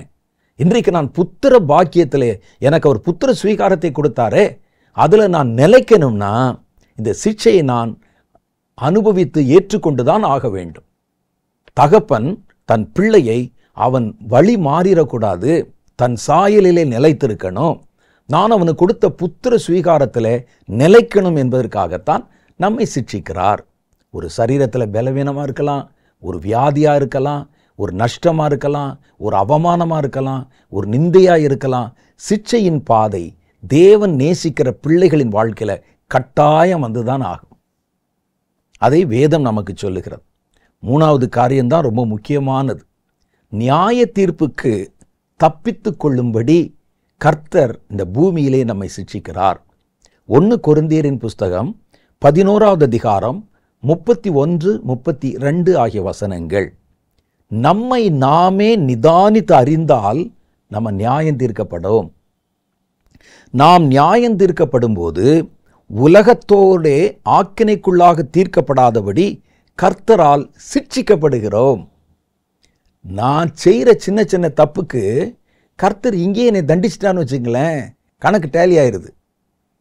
அப்போ நியாய தீர்ப்பில் வரும்போது அன்னைக்கு இந்த மாதிரி ஒரு தவறு செய்தியை நீ கர்த்தர் தண்டிச்சிட்டார், முடிஞ்சது கதை. அந்த தண்டனை நான் இந்த பூமியிலே வாங்கிட்டேன். நியாய தீர்ப்பில் வந்து நான் நிற்க வேண்டிய அவசியம் இல்லை. அப்போ கர்த்தர் ஏன் சிட்சிக்கிறார் அப்படின்னா, என்னை நானே நிதானித்து அறிந்து கொள்வதற்கு. நான் இந்த தப்பு செஞ்சதுனால்தான் இந்த தண்டனை எனக்கு வந்தது, நான் இந்த தவறு செய்ததுனால்தான் இந்த வியாதி எனக்கு வந்தது, இந்த நிந்தை வந்தது, அவமானம் வந்தது. அதை நான் வந்து புரிந்து கொண்டு என்னை நிதானித்து அறிந்து என்னை சீர்திருத்தி கொண்டு விட்டால் எனக்கு ஒரு நியாய தீர்ப்பு இல்லை. அப்படி இல்லைன்னு வச்சுக்கோங்க, ஒட்டு மொத்தமாக சேர்த்து ஜனங்கள் முன்பாக எல்லாருக்கும் கர்த்தர் நியாயம் தீர்க்கும்போது அங்கே நியாய தீர்ப்பிலே நாமும் போய் நிற்க வேண்டி வரும். இந்த வசனத்தை நீங்கள் குறித்து வச்சுக்கோங்க. இது என்ன போடுது பாருங்க, நம்மை நாமே நிதானித்து அறிந்தால் நாம் நியாயம் தீர்க்கப்படும். இப்போ நியாய தீர்ப்பு யாருக்கு இல்லை? தன்னைத்தானே நிதானித்து தன்னுடைய காரியத்தை அதற்குண்டான தண்டனை நம்ம பூமியிலே வாங்கிட்டா நமக்கு அங்கே பரலோகத்தில் அல்லது நியாயாசனத்தில் நமக்கு தண்டனை கிடையாது. கணக்கு இங்கே சரியாயிடணும். நாம் நியாயம் தீர்க்கப்படும் போது உலக ஜனங்களோட ஆக்கினைக்குள்ளாக தீர்க்கப்படாதபடி கர்த்தராலே சிட்சிக்கப்படுகிறோம். ஒரு தேவ ஊழியரிடத்திலே நான் இப்படி பேசி கொண்டிருந்தேன். ஒரு காலத்தில் நல்ல பெரிய தேவ மனிதர்களாக இருந்தவர்கள், பரிசுத்தமான தேவனுடைய ஊழியக்காரர்கள், வயதாகி அவர் மரிக்கிற சூழ்நிலையில் நான் 1-2 பேரை பக்கத்திலேருந்து பார்த்திருக்கிறேன். அதில் குறிப்பிட்ட ஒரு ஊழியர் அவருடைய மரண நேரத்தில் கிட்டத்தட்ட ஒரு மாதம் படாத பாடுபட்டார். அவருடைய சரீரத்தின் மேலே இந்த துணி பட முடியாது. அவரை ஒரு வாழை இலையில் டேபிளில் படுக்க வச்சுருந்தாங்க.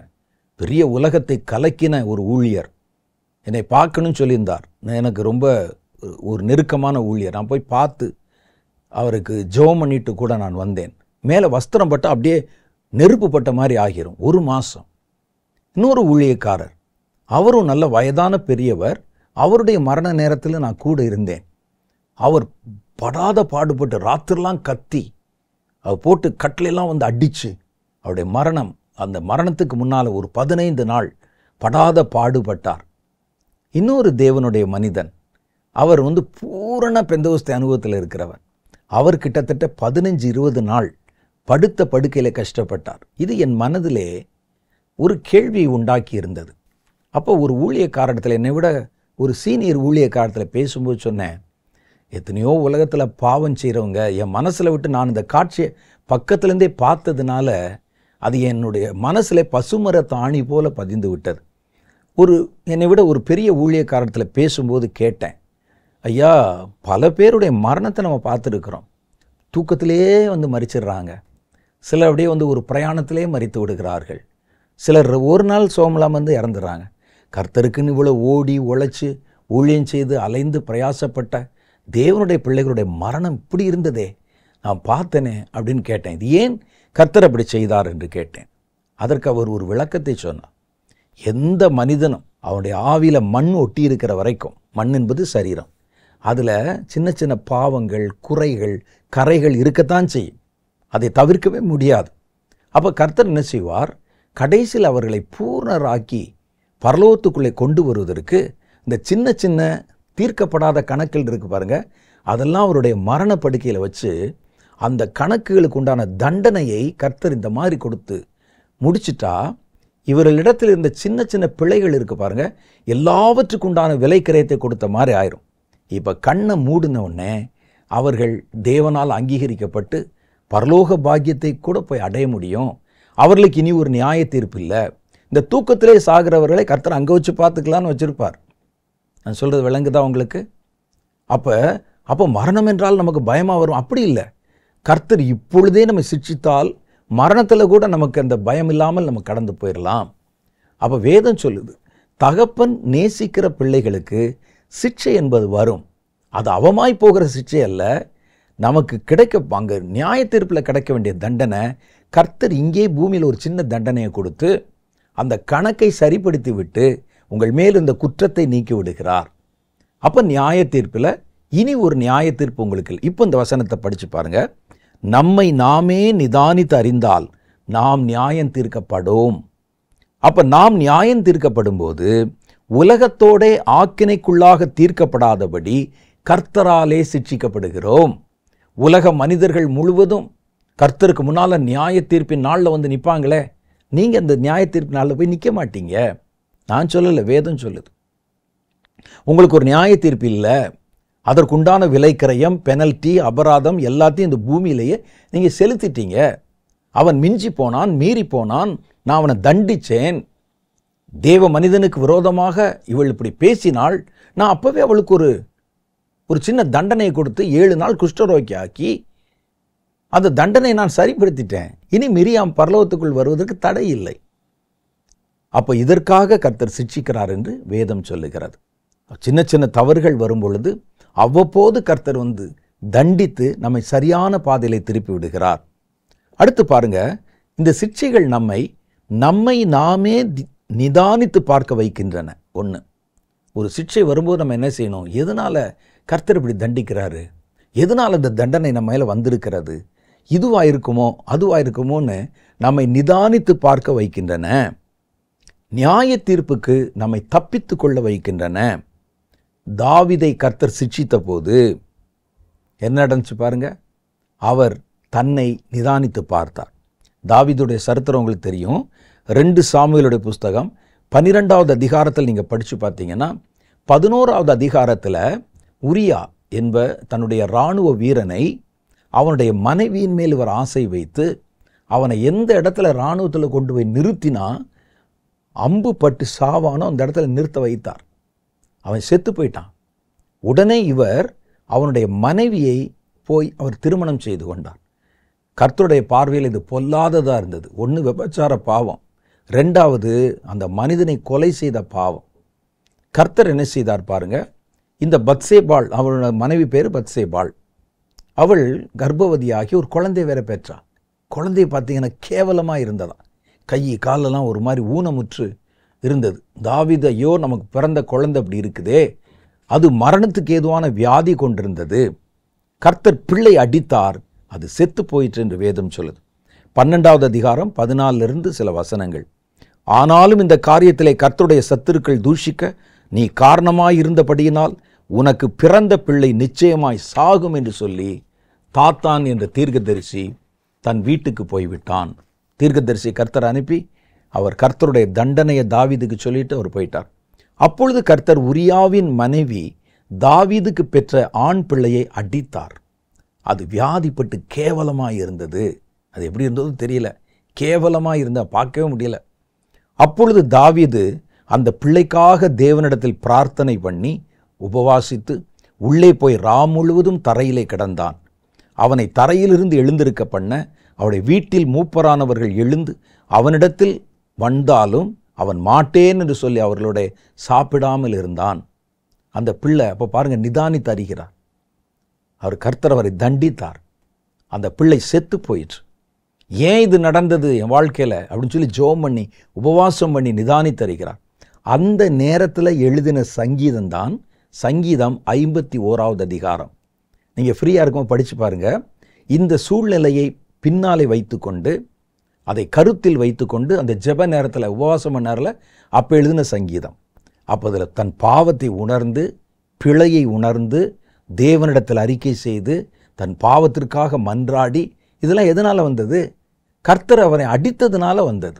அந்த சிக்ஷையினால் கர்த்தருக்கு அந்த புதிதாய் பிறந்த அந்த குழந்தை, வியாதிப்பட்டு கேவலமாக கிடந்த குழந்தையை விட தாவீது முக்கியம் அவருக்கு.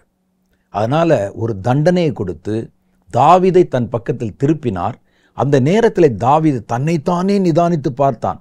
இந்த அடி விழாமல் இருந்தால் அவர் பேசாமல் எப்பவும் போல இருந்திருப்பார். அவன் தன்னைத்தானே நிதானித்து பார்த்தார் தாவீது. அந்த சமயத்தில் எழுதுறதுதான் சங்கீதம் 51. ரெண்டாவது, அடுத்து எதனாலனா அவருடைய கட்டளைகளை நாம் கை கொண்டு நடக்கும்படிக்கு. அவர் நிறைய கட்டளை போட்டிருப்பார். நம்முடைய சூழ்நிலை, நம்முடைய வாழ்க்கை அல்லது நம்முடைய பலவீனம், அந்த கட்டளையை நம்ம கடைப்பிடிக்க முடியாது.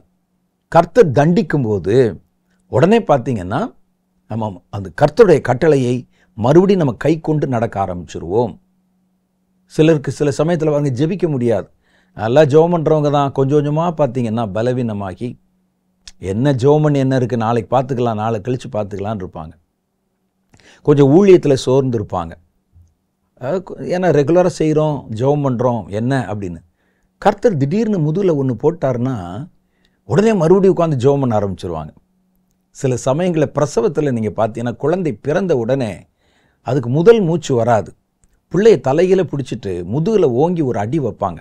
பக்கத்தில் இருக்க அந்த செவிலியர்கள் அடி வச்ச உடனே வீர்னு கத்தும் பாருங்கள், முதல் மூச்சு வந்துடும். அதே மாதிரி உங்கள் மூச்சு சிக்கலாகும்போது கர்த்தருடைய சிக்ஷை அதை சீர்படுத்தி விடுகிறது. அப்படி தான் நடக்குது பாருங்கள். உபாகமம் புஸ்தகம் 8வது அதிகாரம் 5-6 சொல்லுது, ஒருவன் தன் புத்திரனை சிட்சிக்கிறதைப் போல உன் தேவனாகிய கர்த்தர் உன்னை சிட்சிக்கிறார் என்று நீ உன் இருதயத்தில் அறிந்து கொள்வாயாக. நான் உன்னை தண்டித்து 40 வருஷம் வனாந்திரத்தில் உன்னை படாத பாடுபடுத்தி கொண்டு வந்தனே, நீ என்ன நினைக்கிறேன்னு தெரியுமா? என்னை கர்த்தர் நேசித்து ஒரு பிள்ளையை தண்டிக்கிறதை போல தண்டிக்கிறார் என்பதை முதல்ல உணர்ந்துக்க. ஆகையால் உன் தேவனாகிய கர்த்தருடைய வழிகளில் நடந்து அவருக்கு பயப்படும்படிக்கு அவருடைய கற்பனைகளை கை கொள்ள கடவா. எதுக்கு உன்னை அடிச்சேன்னு தெரியுமா? கற்பனைகளை, கட்டளைகளை கை கொள்ளும்படிக்கு. ஏன்னா அவங்களுக்கு அந்த கட்டளை புதுசு. அப்போ தான் கர்த்தர் சொல்கிறார், பிறகு அவர்கள் கானானுக்குள் வந்த பிறகு பழகி பழகி பழகி ஆராதிக்க பழகிட்டாங்க. கட்டளைகள்னால் என்னென்னு தெரிஞ்சிருச்சு, கற்பனைனா என்னன்னு தெரிஞ்சு. ஆனால் இந்த முதல்ல கர்த்தர் சொல்லி இவங்களை நடத்த அவன் வேற ஒன்றை செய்ய ஆரம்பிக்கிறாங்க. 400 வருஷம் அந்நிய தேசத்தில் இருந்தாங்கல்ல, அந்த கட்டளைகளும் அங்கே கடைப்பிடிக்கப்பட்ட கலாச்சாரமும் அங்கே இருந்த பழைய பாரம்பரியங்களும் இவர்களோட ஒட்டி இருந்தது. கர்த்தர் தண்டிச்சு தண்டிச்சு தண்டிச்சு அவர்களுக்கு தாம் கொடுத்த கற்பனைகளை அவர்கள் ஏற்று நடக்கும்படிக்கு அவர்களை சிட்சித்தேன் என்று அவர் அங்கே சொல்லுகிறார். சிட்சையினால நமக்கு இந்த நன்மைகள் எல்லாம் உண்டாகிறது. 3 நன்மைகள் உண்டாகிறது. உபாகமம் 8வது அதிகாரம் 1-5 வரைக்கும் படித்து பார்த்தீங்கன்னா அதில் சொல்கிறாரு, முதல் காரியம் சிட்சையில் என்ன நடக்குதுன்னா, உன் தேவனாகிய கர்த்தர் உன்னை சிறுமைப்படுத்தும்படிக்கும் அவருடைய கட்டளைகளை நீ கைக்கொள்வாயோ கைக்கொள்ள மாட்டாயோ என்று அவர் உன்னை சோதித்து உன் இருதயத்தில் உள்ளதை நீ அறியும்படி. இந்த சிட்சை என்னை யார் என்று எனக்கு காட்டுது. முதல்ல உன் இருதயத்தில் உள்ளதை நான் அறியும்படிக்கல்ல, உன் இருதயத்தில் உள்ளதை நீயே அறியும்படிக்கு. ஒரு அடி விழுகும்போது தான் நான் எவ்வளோ பலவீனன், நான் எவ்வளோ பெரிய தவறு செய்திருக்கிறேன், என்னை நானே அறியும்படி. அப்படி அறியவில்லை என்றால் நம்மை நாமே நீதிமான்களைப் போலவும் நம்மை நாமே பரிசுத்தவான்களைப் போலவும் அப்படிதான் நினச்சிக்கிடுவாங்க. பலம் உள்ளவர்களைப் போலவும் வீரர்களைப் போலவும். அடி விழும்போது தான் தெரியுது நான் யாருன்னு. ஆகவே சிட்சைகள் நம்மை யார் என்று நமக்கு காட்டுகின்றன. நீங்கள் கர்த்தருடைய கற்பனையை கை கொள்வீங்களா மாட்டீங்களான்னு உங்களை கர்த்தருக்கு காட்டுகிறது, அடையாளம் காட்டுது. இவன் நல்லவனா கேட்டவன். இப்போ சிட்சை கர்த்தருக்கு உங்களை காட்டுது, உங்களுக்கே உங்களை காட்டுது. அதுதான் முக்கியம். என்னை மற்றவர்கள் அறிந்து கொள்வது முக்கியம் இல்லை, பெருசு இல்லை. என்னை நான் அறிந்து கொள்ளணும், நான் யாருங்கிறது எனக்கு தெரியணும். அது தெரிஞ்சிருச்சுனாலே பாதி ஞானம் உங்களுக்கு வந்து விட்டது. அது தெரியாதனால தான் நம்ம என்ன நினைப்போம், நம்ம ஒரு பெரிய எல்லாவற்றுக்கும் மிஞ்சின ஒரு ஆள் மாதிரி நம்ம நினைத்து கொண்டிருப்போம். உன் இருதயத்தில் உள்ளதை நீ அறியும்படிக்கு உன்னை இந்த 40 வருஷம் அளவும் வனாந்தரத்திலே நடத்தி வந்தேன். அப்போ கர்த்தர் ஏன் 40 வருஷம் நடத்தினார்னா, நான் யாருங்கிறது நீங்கள் யாருங்கிறத நீங்கள் முதல்ல தெரிஞ்சுக்கங்க. முழுசாக உங்களுக்கு தெரியாது. இந்த உபத்திரவம் நீங்கள் யார் என்பதை உங்களுக்கு காட்டுகிறது. அடுத்து 2வது, உங்களை யாருங்கிறத கர்த்தருக்கு காட்டுது. 3வது பாருங்க, அவர் உன்னை சிறுமைப்படுத்தி உன்னை பசியினால் வருத்தி மனுஷன் அப்பத்தினால் மாத்திரமல்ல கர்த்தருடைய வாயிலிருந்து புறப்படுகிற வார்த்தையினால் பிழைப்பான் என்பதை உணர்த்துகிறது. அப்போ கர்த்தர் யார் என்பதை உனக்கு காட்டுது. அவர் அப்பத்தினால மாத்திரம் உன்னை பிழைக்க வைக்கிறவர் இல்லை, அவர் வார்த்தையினாலே பிழைக்க வைப்பார் என்று உனக்கு காமிச்சிச்சு. கர்த்தரை யார் என்று உனக்கு காண்பிக்கிறது. நீயும் உன் பிதாக்களும் அறியாதிருக்கிற மன்னாவினால் உன்னை போஷித்தார். இந்த 40 வருஷமும் உன்மேல் இருந்த வஸ்திரம் பழசாய் போகவும் இல்லை, உன் கால் வீங்கவும் இல்லை. ஒருவன் தன் புத்திரனை சிட்சிக்கிறது போல உன் தேவனாகிய கர்த்தர் உன்னை சிட்சிக்கிறார் என்பதை உன் இருதயத்தில் அறிந்து கொள்வாயாக. அப்போ முதல்ல என்னை எனக்கு காண்பிக்கிறது, என்னை கர்த்தருக்கு காண்பிக்கிறது, கர்த்தர் யார் என்பதை எனக்கு காண்பிக்கிறது, கர்த்தருக்கும் எனக்கும் இடையில என்ன தொடர்பு என்பதையும் அந்த சிட்சைகள் எனக்கு வெளிப்படுத்துகிறது. அடுத்த காரியம் பாருங்க, சிட்சையினால் நமக்கு என்ன நன்மை கிடைக்குதுன்னா, அது நமக்கு சமாதானத்தின் பலன்களை தருகிறது. எபிரேயர்களின் நிருபம் 12வது அதிகாரம் 11வது வசனம், எந்த சிட்சையும் தற்காலத்தில் சந்தோஷமாய் காணப்படாமல் துக்கமாய் காணும். அடி வாங்கும்போது, சிட்சிக்கப்படும் போது முதல்ல சந்தோஷமாக இருக்காது யாருக்குமே, அது துக்கமாய் காணப்படும். ஆகிலும் பிற்காலத்திலே அதில் பழகினவர்களுக்கு அது நீதியாகிய சமாதானத்தின் பலன்களை தரும். சமாதானத்தினால என்னென்ன பலன்கள் உண்டு அப்படின்னு தியானிச்சு பாருங்க. சமாதானத்தினால ஒரு மனிதனுக்கு என்னென்னலாம் கிடைக்கும், இந்த பலன்கள், இதை பற்றி நம்ம தனியாக ஒரு செய்தியில் நான் உங்களுக்கு சொல்கிறேன். நிறைய விஷயம் இருக்குதுல. ஒரு மனிதனுக்கு சமாதானத்தினால்தான் ஆரோக்கியமே கிடைக்கும் தெரியுமா உங்களுக்கு? ஒரு மனுஷனுடைய மனம் சமாதானமாக இருந்தால் அவனுக்கு சரீரத்திலே ஆரோக்கியமும் பலனும் இருக்கும். சமாதானம் இல்லாதவனுடைய சரீரத்திலே வியாதிகள் குடிவந்து விடும். அதுதான் இப்போ நமக்கு புது வார்த்தையில் சொல்லலாம், டிப்ரெஷன். இன்னைக்கு பாருங்கள், குழந்தைகள், சின்ன குழந்தை முதற்கொண்டு நான் டிப்ரெஷனில் இருக்கிறேன்னு சொல்கிறாங்க. அது வர வர வர சரீரத்தில் அது ஒரு எலும்புருக்கி நோய் போல வந்துடும். அப்போ சமாதானமாக இருக்கிறதுனால, நான் எனக்குள்ளே சமாதானமாக இருக்கிறதுனால, நான் கடவுளோட சமாதானமாக இருக்கிறதுனால என்னென்ன பலன்கள் கிடைக்கும்னு நீங்களே ஒரு தடவை யோசிச்சு பாருங்கள். நான் வேறொரு சந்தர்ப்பத்தில் அது குறித்து பெரிய செய்தியை நான் உங்களுக்கு செய்தியாக சொல்கிறேன், சமாதானத்தின் பலன். அப்போ இந்த சமாதானத்தில் நமக்கு கிடைக்கிற பலன்கள் எல்லாமே சிட்சையினால தான் நமக்கு கிடைக்குதான். அது சொல்கிறார் பாருங்க. இப்போது இந்த சிட்சையினால் என்னென்ன காரியங்கள் கிடைக்கிறது என்பதை நம்ம தெளிவாக பார்த்துட்டோம். இப்போ நம்ம பார்க்க போகிறது, கர்த்தரால் சிட்சிக்கப்படும் போது நாம் எப்படி நடந்து கொள்ளணும், நம்ம எப்படி இந்த சிட்சை காலங்களில் என்ன செய்ய வேண்டும் என்பதை பற்றி சில காரியங்களை பார்த்து நம்ம சீக்கிரமாக முடிச்சிடலாம். முதல் காரியம், சிட்சிக்கப்படும் போது சோர்ந்து போயிடாதீங்க. சிட்சை வரும்போது நமக்கு என்ன, கடவுள்னு போனோம், ஆண்டவருடைய ஊழியத்தை செஞ்சோம், கர்த்தர் மேலே வந்து பற்று வச்சிருந்தோம், ஜெபம் பண்ணோம், காணிக்கை கொடுத்தோம், ஏன் நமக்கு இது நடக்குதுன்னு சோர்ந்து போய் எந்த நேரத்திலும் கர்த்தரிடத்திலே மனச்சோர்வை வெளிப்படுத்திடாதீங்க. யோபு இதற்கு நல்ல ஒரு உதாரணம். யோபு சிட்சிக்கப்பட்டதைப் போல சோதனை காலங்களில் கடந்து போன போது எப்படியாவது அவரை தூஷிக்க வச்சிடணும்னு நண்பர்கள் முயற்சி பண்ணாங்க, மனைவி முயற்சி பண்ணினார்கள், சாத்தான் முயற்சி பண்ணினா. எந்த சூழ்நிலையிலும் அவர் சோர்ந்து போகவே இல்லை. அப்போ சிட்சை நேரங்களில் முதல் காரியம் நமக்கு வருவது சோர்வு. இவ்வளவு உண்மையாக இருந்து இவ்வளவு காரியங்களை செஞ்சு எனக்கு இயேசுவை தவிர யாருமே தெரியாதையா, அப்படிலாம் நான் வாழ்ந்து என்ன பிரயோஜனம் எனக்கு? பாருங்கள், தண்டிக்கப்படுகிறேன், கூப்பிடுகிறேன், ஜெபம் பண்ணுறேன், கேட்கவே மாட்டேங்கிறாரே, என்னது அப்படின்னு யோசித்து தளர்ந்து உட்கார்ந்துடாதீங்க. பவுலுடைய சரீரத்திலே ஒரு முள் கொடுக்கப்பட்டிருந்தது. அவர் அதற்காக ஊக்கமாக ஜெபம் பண்ணினார். என்னுடைய வஸ்திரத்தில் இருக்கிற உருமால்களை போட்டால் கூட எல்லாரும் குணமாகறாங்க, கை வச்சு ஜெபம் பண்ணால் குணமாகறாங்க. எனக்கு ஒரு பெரிய பலவீனம் என் சரீரத்தில் இருக்கிறது. 3 தடவை ஜெபம் பண்ணினார். கர்த்தர் அவரிடத்துல பேசினார். என் கிருபை உனக்கு போதும், உன் பலவீனத்திலே என் பலம் விளங்கும். இந்த பலவீனத்தை நீக்குவேன்னு சொல்லலை, அது அப்படியே இருக்கும், அதில் என்னுடைய பலம் விளங்கும். அது அவ்வளோதான். அதுக்கப்புறம் அவர் சோர்ந்து போயிட்டு ஆண்டவர்கிட்ட பிராதி பண்ணி எனக்கு மாத்திரம் ஏன் அப்படிலாம் வந்து சண்டை போட்டுக்கிட்டு இருக்கல. ஓகே ரைட்டுன்னு சொல்லிட்டு அவர் அடுத்த வேலையை பார்க்க புறப்பட்டு போய்விட்டார். பல பேர் இந்த சிற்றை நேரத்தில் சோர்ந்து போய் தூஷிச்சிருவாங்க, சோர்ந்து போய் விலகி போயிடுவாங்க, சோர்ந்து போய் மூலையில் உட்கார்ந்துருவாங்க. வேதம் சொல்லுது, முதல் ஆபத்து சோர்வுக்கு இடம் கொடுத்துறாதீங்க. அந்த சிற்றை உங்களை உருவாக்கத்தான் வருகிறது, உங்களை கர்த்தருடைய சாயலை கொடுக்கத்தான் வருகிறது, உங்களை பரலோகவாசியாய் மாற்றத்தான் வருகிறது என்பதை விளங்கி கொண்டா நீங்கள் அதில் சோர்ந்து போக மாட்டீங்க. 2வது காரியம், கர்த்தருடைய சிற்றையை சகித்து கொள்ளுங்கள். அடி விழுந்தா வலிக்கத்தான் செய்யும், அதை சகித்து கொள்ளுங்கள். சகித்து கொண்டா அதை ஏற்றுக்கொண்டு விட்டால் நாம் சோர்ந்து போகாமல் இருப்போம். எபிரேயருக்கு எழுதின நிருபம் 12வது அதிகாரம் 5வது வசனம், அன்றியும் என் மகனே, கர்த்தருடைய சிற்றையை அற்பமா எண்ணாதே, அவரால் கடிந்து கொள்ளப்படும்போது சோர்ந்து போகாதே என்கிறது. 7வது வசனம் சொல்லுது, நீங்கள் சிற்றையை சகிக்கிறவர்களாய் இருந்தால் தேவன் உங்களை புத்திரராக எண்ணி நடத்துகிறார். தகப்பன் சிற்சியாத புத்திரன் உண்டோ?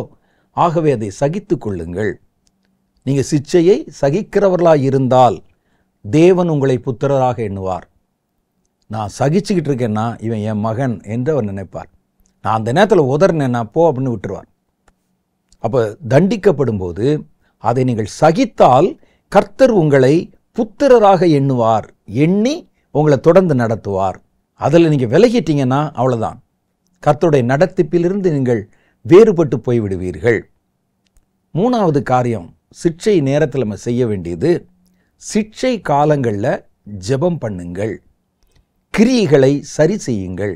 எதனால் இந்த சிற்றை வந்தது என்பதை அறிந்து அந்த காரியங்களெல்லாம் நீங்கள் யோசித்து பார்த்து அதை சரி செய்யுங்கள், சரி செய்து சீர்படுங்கள். எபிரேயருக்கு எழுதின நிருபம் 12வது அதிகாரம் 12-13 நான் வாசிக்கிறேன் பாருங்க. ஆகையால் இந்த சிற்றை காலங்கள், சிற்றை பற்றி தான் பேசுகிறார் 12. ஆகையால் நெகிழ்ந்த கைகளையும் தளர்ந்த முழங்கால்களையும் நீங்கள் திரும்ப நிமிர்த்தி, அடி விழுந்துருச்சு, சிட்சிக்கப்பட்டு தண்டிக்கப்பட்டு கொண்டிருக்கிறேன், இப்போ நீங்கள் என்ன செய்யணும், உங்கள் நெகிழ்ந்த கைகளை, நீங்கள் கர்த்தருக்குன்னு கிரியை செய்த, கர்த்தருடைய கட்டளைகளின்படி நீங்கள் கிரியை செய்த உங்களுடைய செயல்கள் இருக்குது பாருங்க, அதை நீங்கள் கொஞ்ச நாள் தளர்ந்து போச்சு, அதை மறந்துட்டீங்க, செய்யாமல் விட்டுட்டீங்க, மறுபடியும் அவைகளை யோசித்து உங்கள் கிரியைகளை சரிப்படுத்துங்கள். அடுத்து கால்கள், முழங்கால் என்பது ஜெபத்தை பற்றி சொல்லுகிறது என்று நான் சொல்லி உங்களுக்கு தெரிய வேண்டியதில்லை. உங்களுடைய தளர்ந்த முழங்கால்களை, ஜெபத்தில் குறைவு, ஜெபத்தில் அவிசுவாசம், ஜெபத்தில் ஈடுபட முடியலை, அதை எல்லாவற்றையும் நீங்கள் சரிப்படுத்தி நீங்கள் அதை மறுபடியும் நிமிர்த்தி முடமாயிருக்கிறது பிசகி போகாமல் சொஸ்தமாகும்படி உங்கள் பாதைகளுக்கு வழிகளை செவ்வை பண்ணுங்கள். இந்த முடமாக இருக்குதே, இந்த முழங்கால் கை இதெல்லாம் அது செயல்பட முடியாமல் அதெல்லாம் சரி பண்ணிட்டு நீங்கள் நடப்பதற்கு உங்கள் பாதைகளை செவ்வை பண்ணுங்கள். எங்கேயோ ஒரு இடத்துல வழி மாறி இருக்கீங்க, எங்கேயோ ஒரு இடத்துல கிரியை செய்ய முடியாமல் சிக்கி இருக்கீங்க, அது எல்லாவற்றையும் யோசித்து பார்த்து உங்களை சிற்றை காலத்தில் சீர்படுத்தி கொள்ளுங்கள் என்று கர்த்தர் சொல்லுகிறார். அடுத்த காரியம் என்ன அப்படின்னு கேட்டால், எதற்காக சிட்சிக்கப்படுகிறோம் என்பதை அறிந்து உட்காரணும். எனக்கு இப்போ ஒரு சிட்சையின் காலம், எனக்கு ஒரு தண்டனை காலம், தாவீது துரத்தப்படுவதை போல துரத்தப்பட்டு ஓடுகிறேன், எனக்கு ஏன் இப்படி நடக்கிறது, இந்த சிட்சை வருவதனால எதனால இந்த சிட்சை எனக்கு கர்த்தர் கொடுத்திருக்கிறார், ஏன் என்னை தண்டிக்கிறார், சும்மா இருக்கும்போதே தண்டிக்க மாட்டாங்க, எதனால தண்டிக்கிறார் என்பதை உணர்ந்து மனம் திரும்புங்கள், அந்த காரியத்தை சரி பண்ணுங்க. வெளிப்படுத்தின விசேஷம் 3வது அதிகாரம் 19வது வசனத்தில் லவோதிகேயா என்கிற சபையினர் தங்கள் குறைகளை அறியாமல் மேன்மையாய் நினைத்து கொண்டிருந்தார்கள்.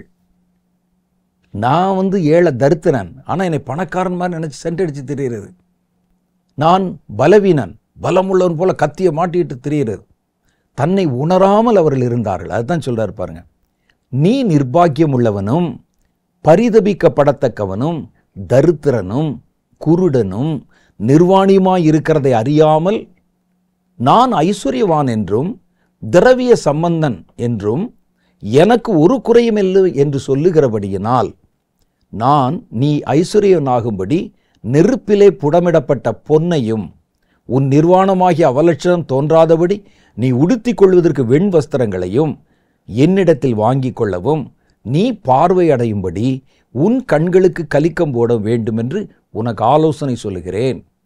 உன்கிட்ட நீ ஐஸ்வர்யம் நினைச்சிட்டு இருக்கிறது அந்த ஐஸ்வர்யம் அல்ல. நீ உன்னுடைய பலம் என்று நினைப்பது உன்னுடைய பலமும் அல்ல. நீ ஏதோ ஒன்றை நினைச்சு உன்னை பலம்னு நினைச்சிக்கிட்டு இருக்கிற, ஏதோ ஒன்றை நினைத்து நீ இதை ஐஸ்வர்யம் என்று நினைத்து கொண்டிருக்கிற. இது பலமும் அல்ல, ஐஸ்வர்யம் அல்ல. உன் குறை உனக்கே தெரியல. உன்னுடைய கண் பார்வை குறைவுள்ளது. ஆனால் நான் பார்க்குறேன் நீயா நினச்சிக்கிட்டு இருக்கிற. அதனால் ஏங்கிட்ட மனம் திரும்பி இவைகளை எல்லாம் என்னிடத்தில் கேட்டு உண்மையான ஐஸ்வர்யத்தையும் உண்மையான ஆசீர்வாதத்தையும் உண்மையான பார்வையையும் என்னிடத்தில் கேட்டு பெற்றுக்கொள் என்கிறார்.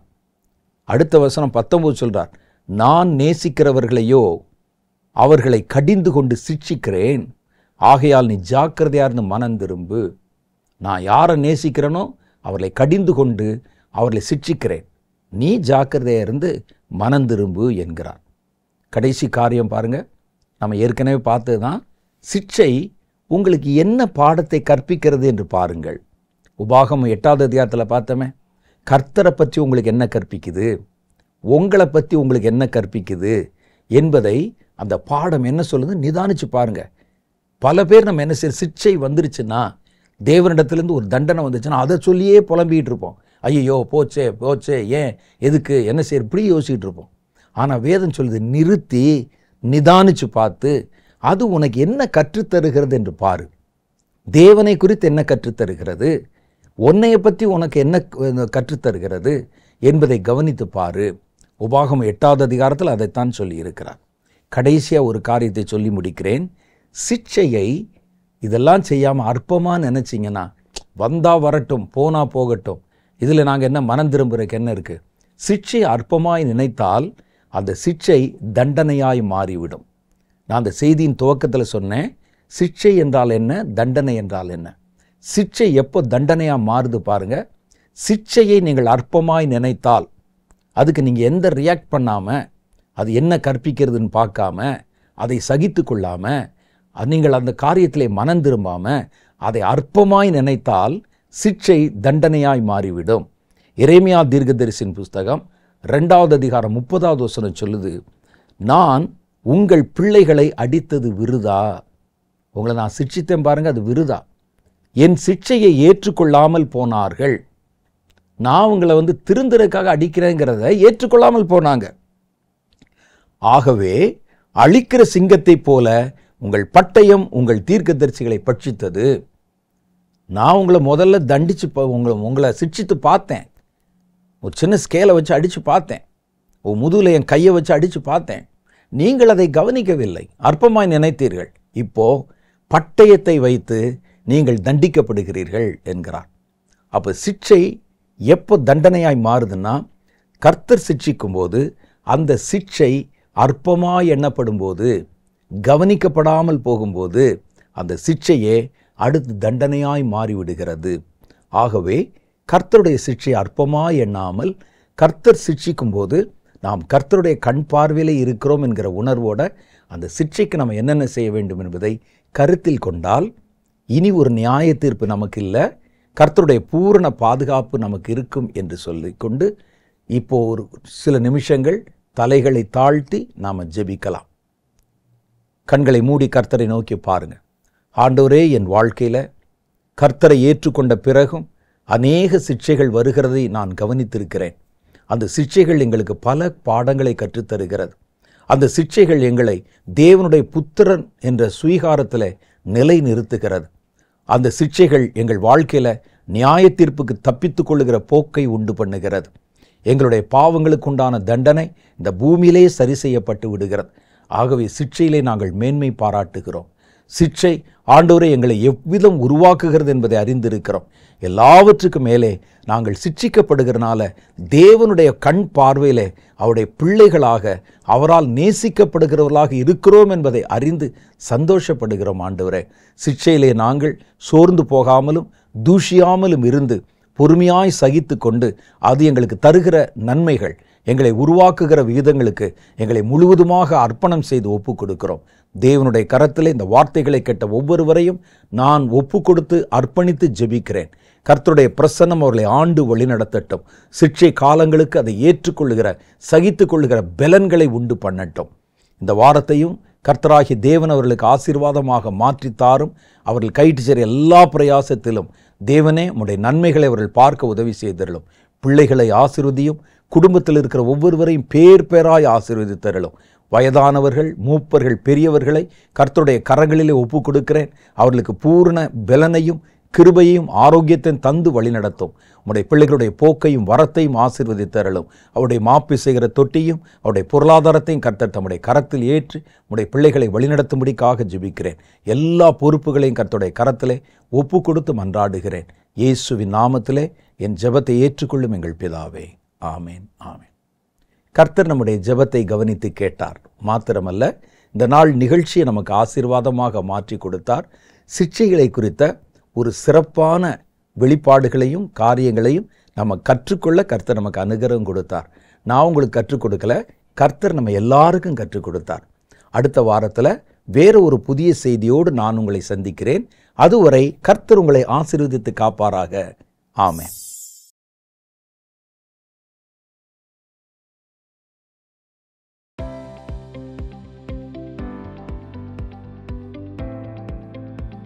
சகோதரர் வின்சென்ட் செலுப்மார் அவர்களுடைய செய்திகளை தொடர்ந்து கேட்கவும் பார்க்கவும் சகோதரர் வின்சென்ட் செலுப்மார் அவர்களின் யூடியூப் சேனலை சப்ஸ்கிரைப் செய்து கொண்டு பெல் ஐகானை கிளிக் செய்து கொள்ளுங்கள். வேதத்தின் காரியங்களை அறிந்து கொள்ளவும், கடைசி கால செய்திகளை பற்றி தெரிந்து கொள்ளவும் மற்றும் ஆவிக்குரிய வாழ்க்கையில் இன்னும் வளரவும் இந்த செய்திகள் உங்களுக்கு மிகவும் பிரயோஜனமாக இருக்கும். தொடர்ந்து இந்த யூடியூப் சேனலை பாருங்கள், மற்றவர்களுக்கும் தெரியப்படுத்துங்கள். கர்த்தர் உங்களை ஆசீர்வதிப்பாராக.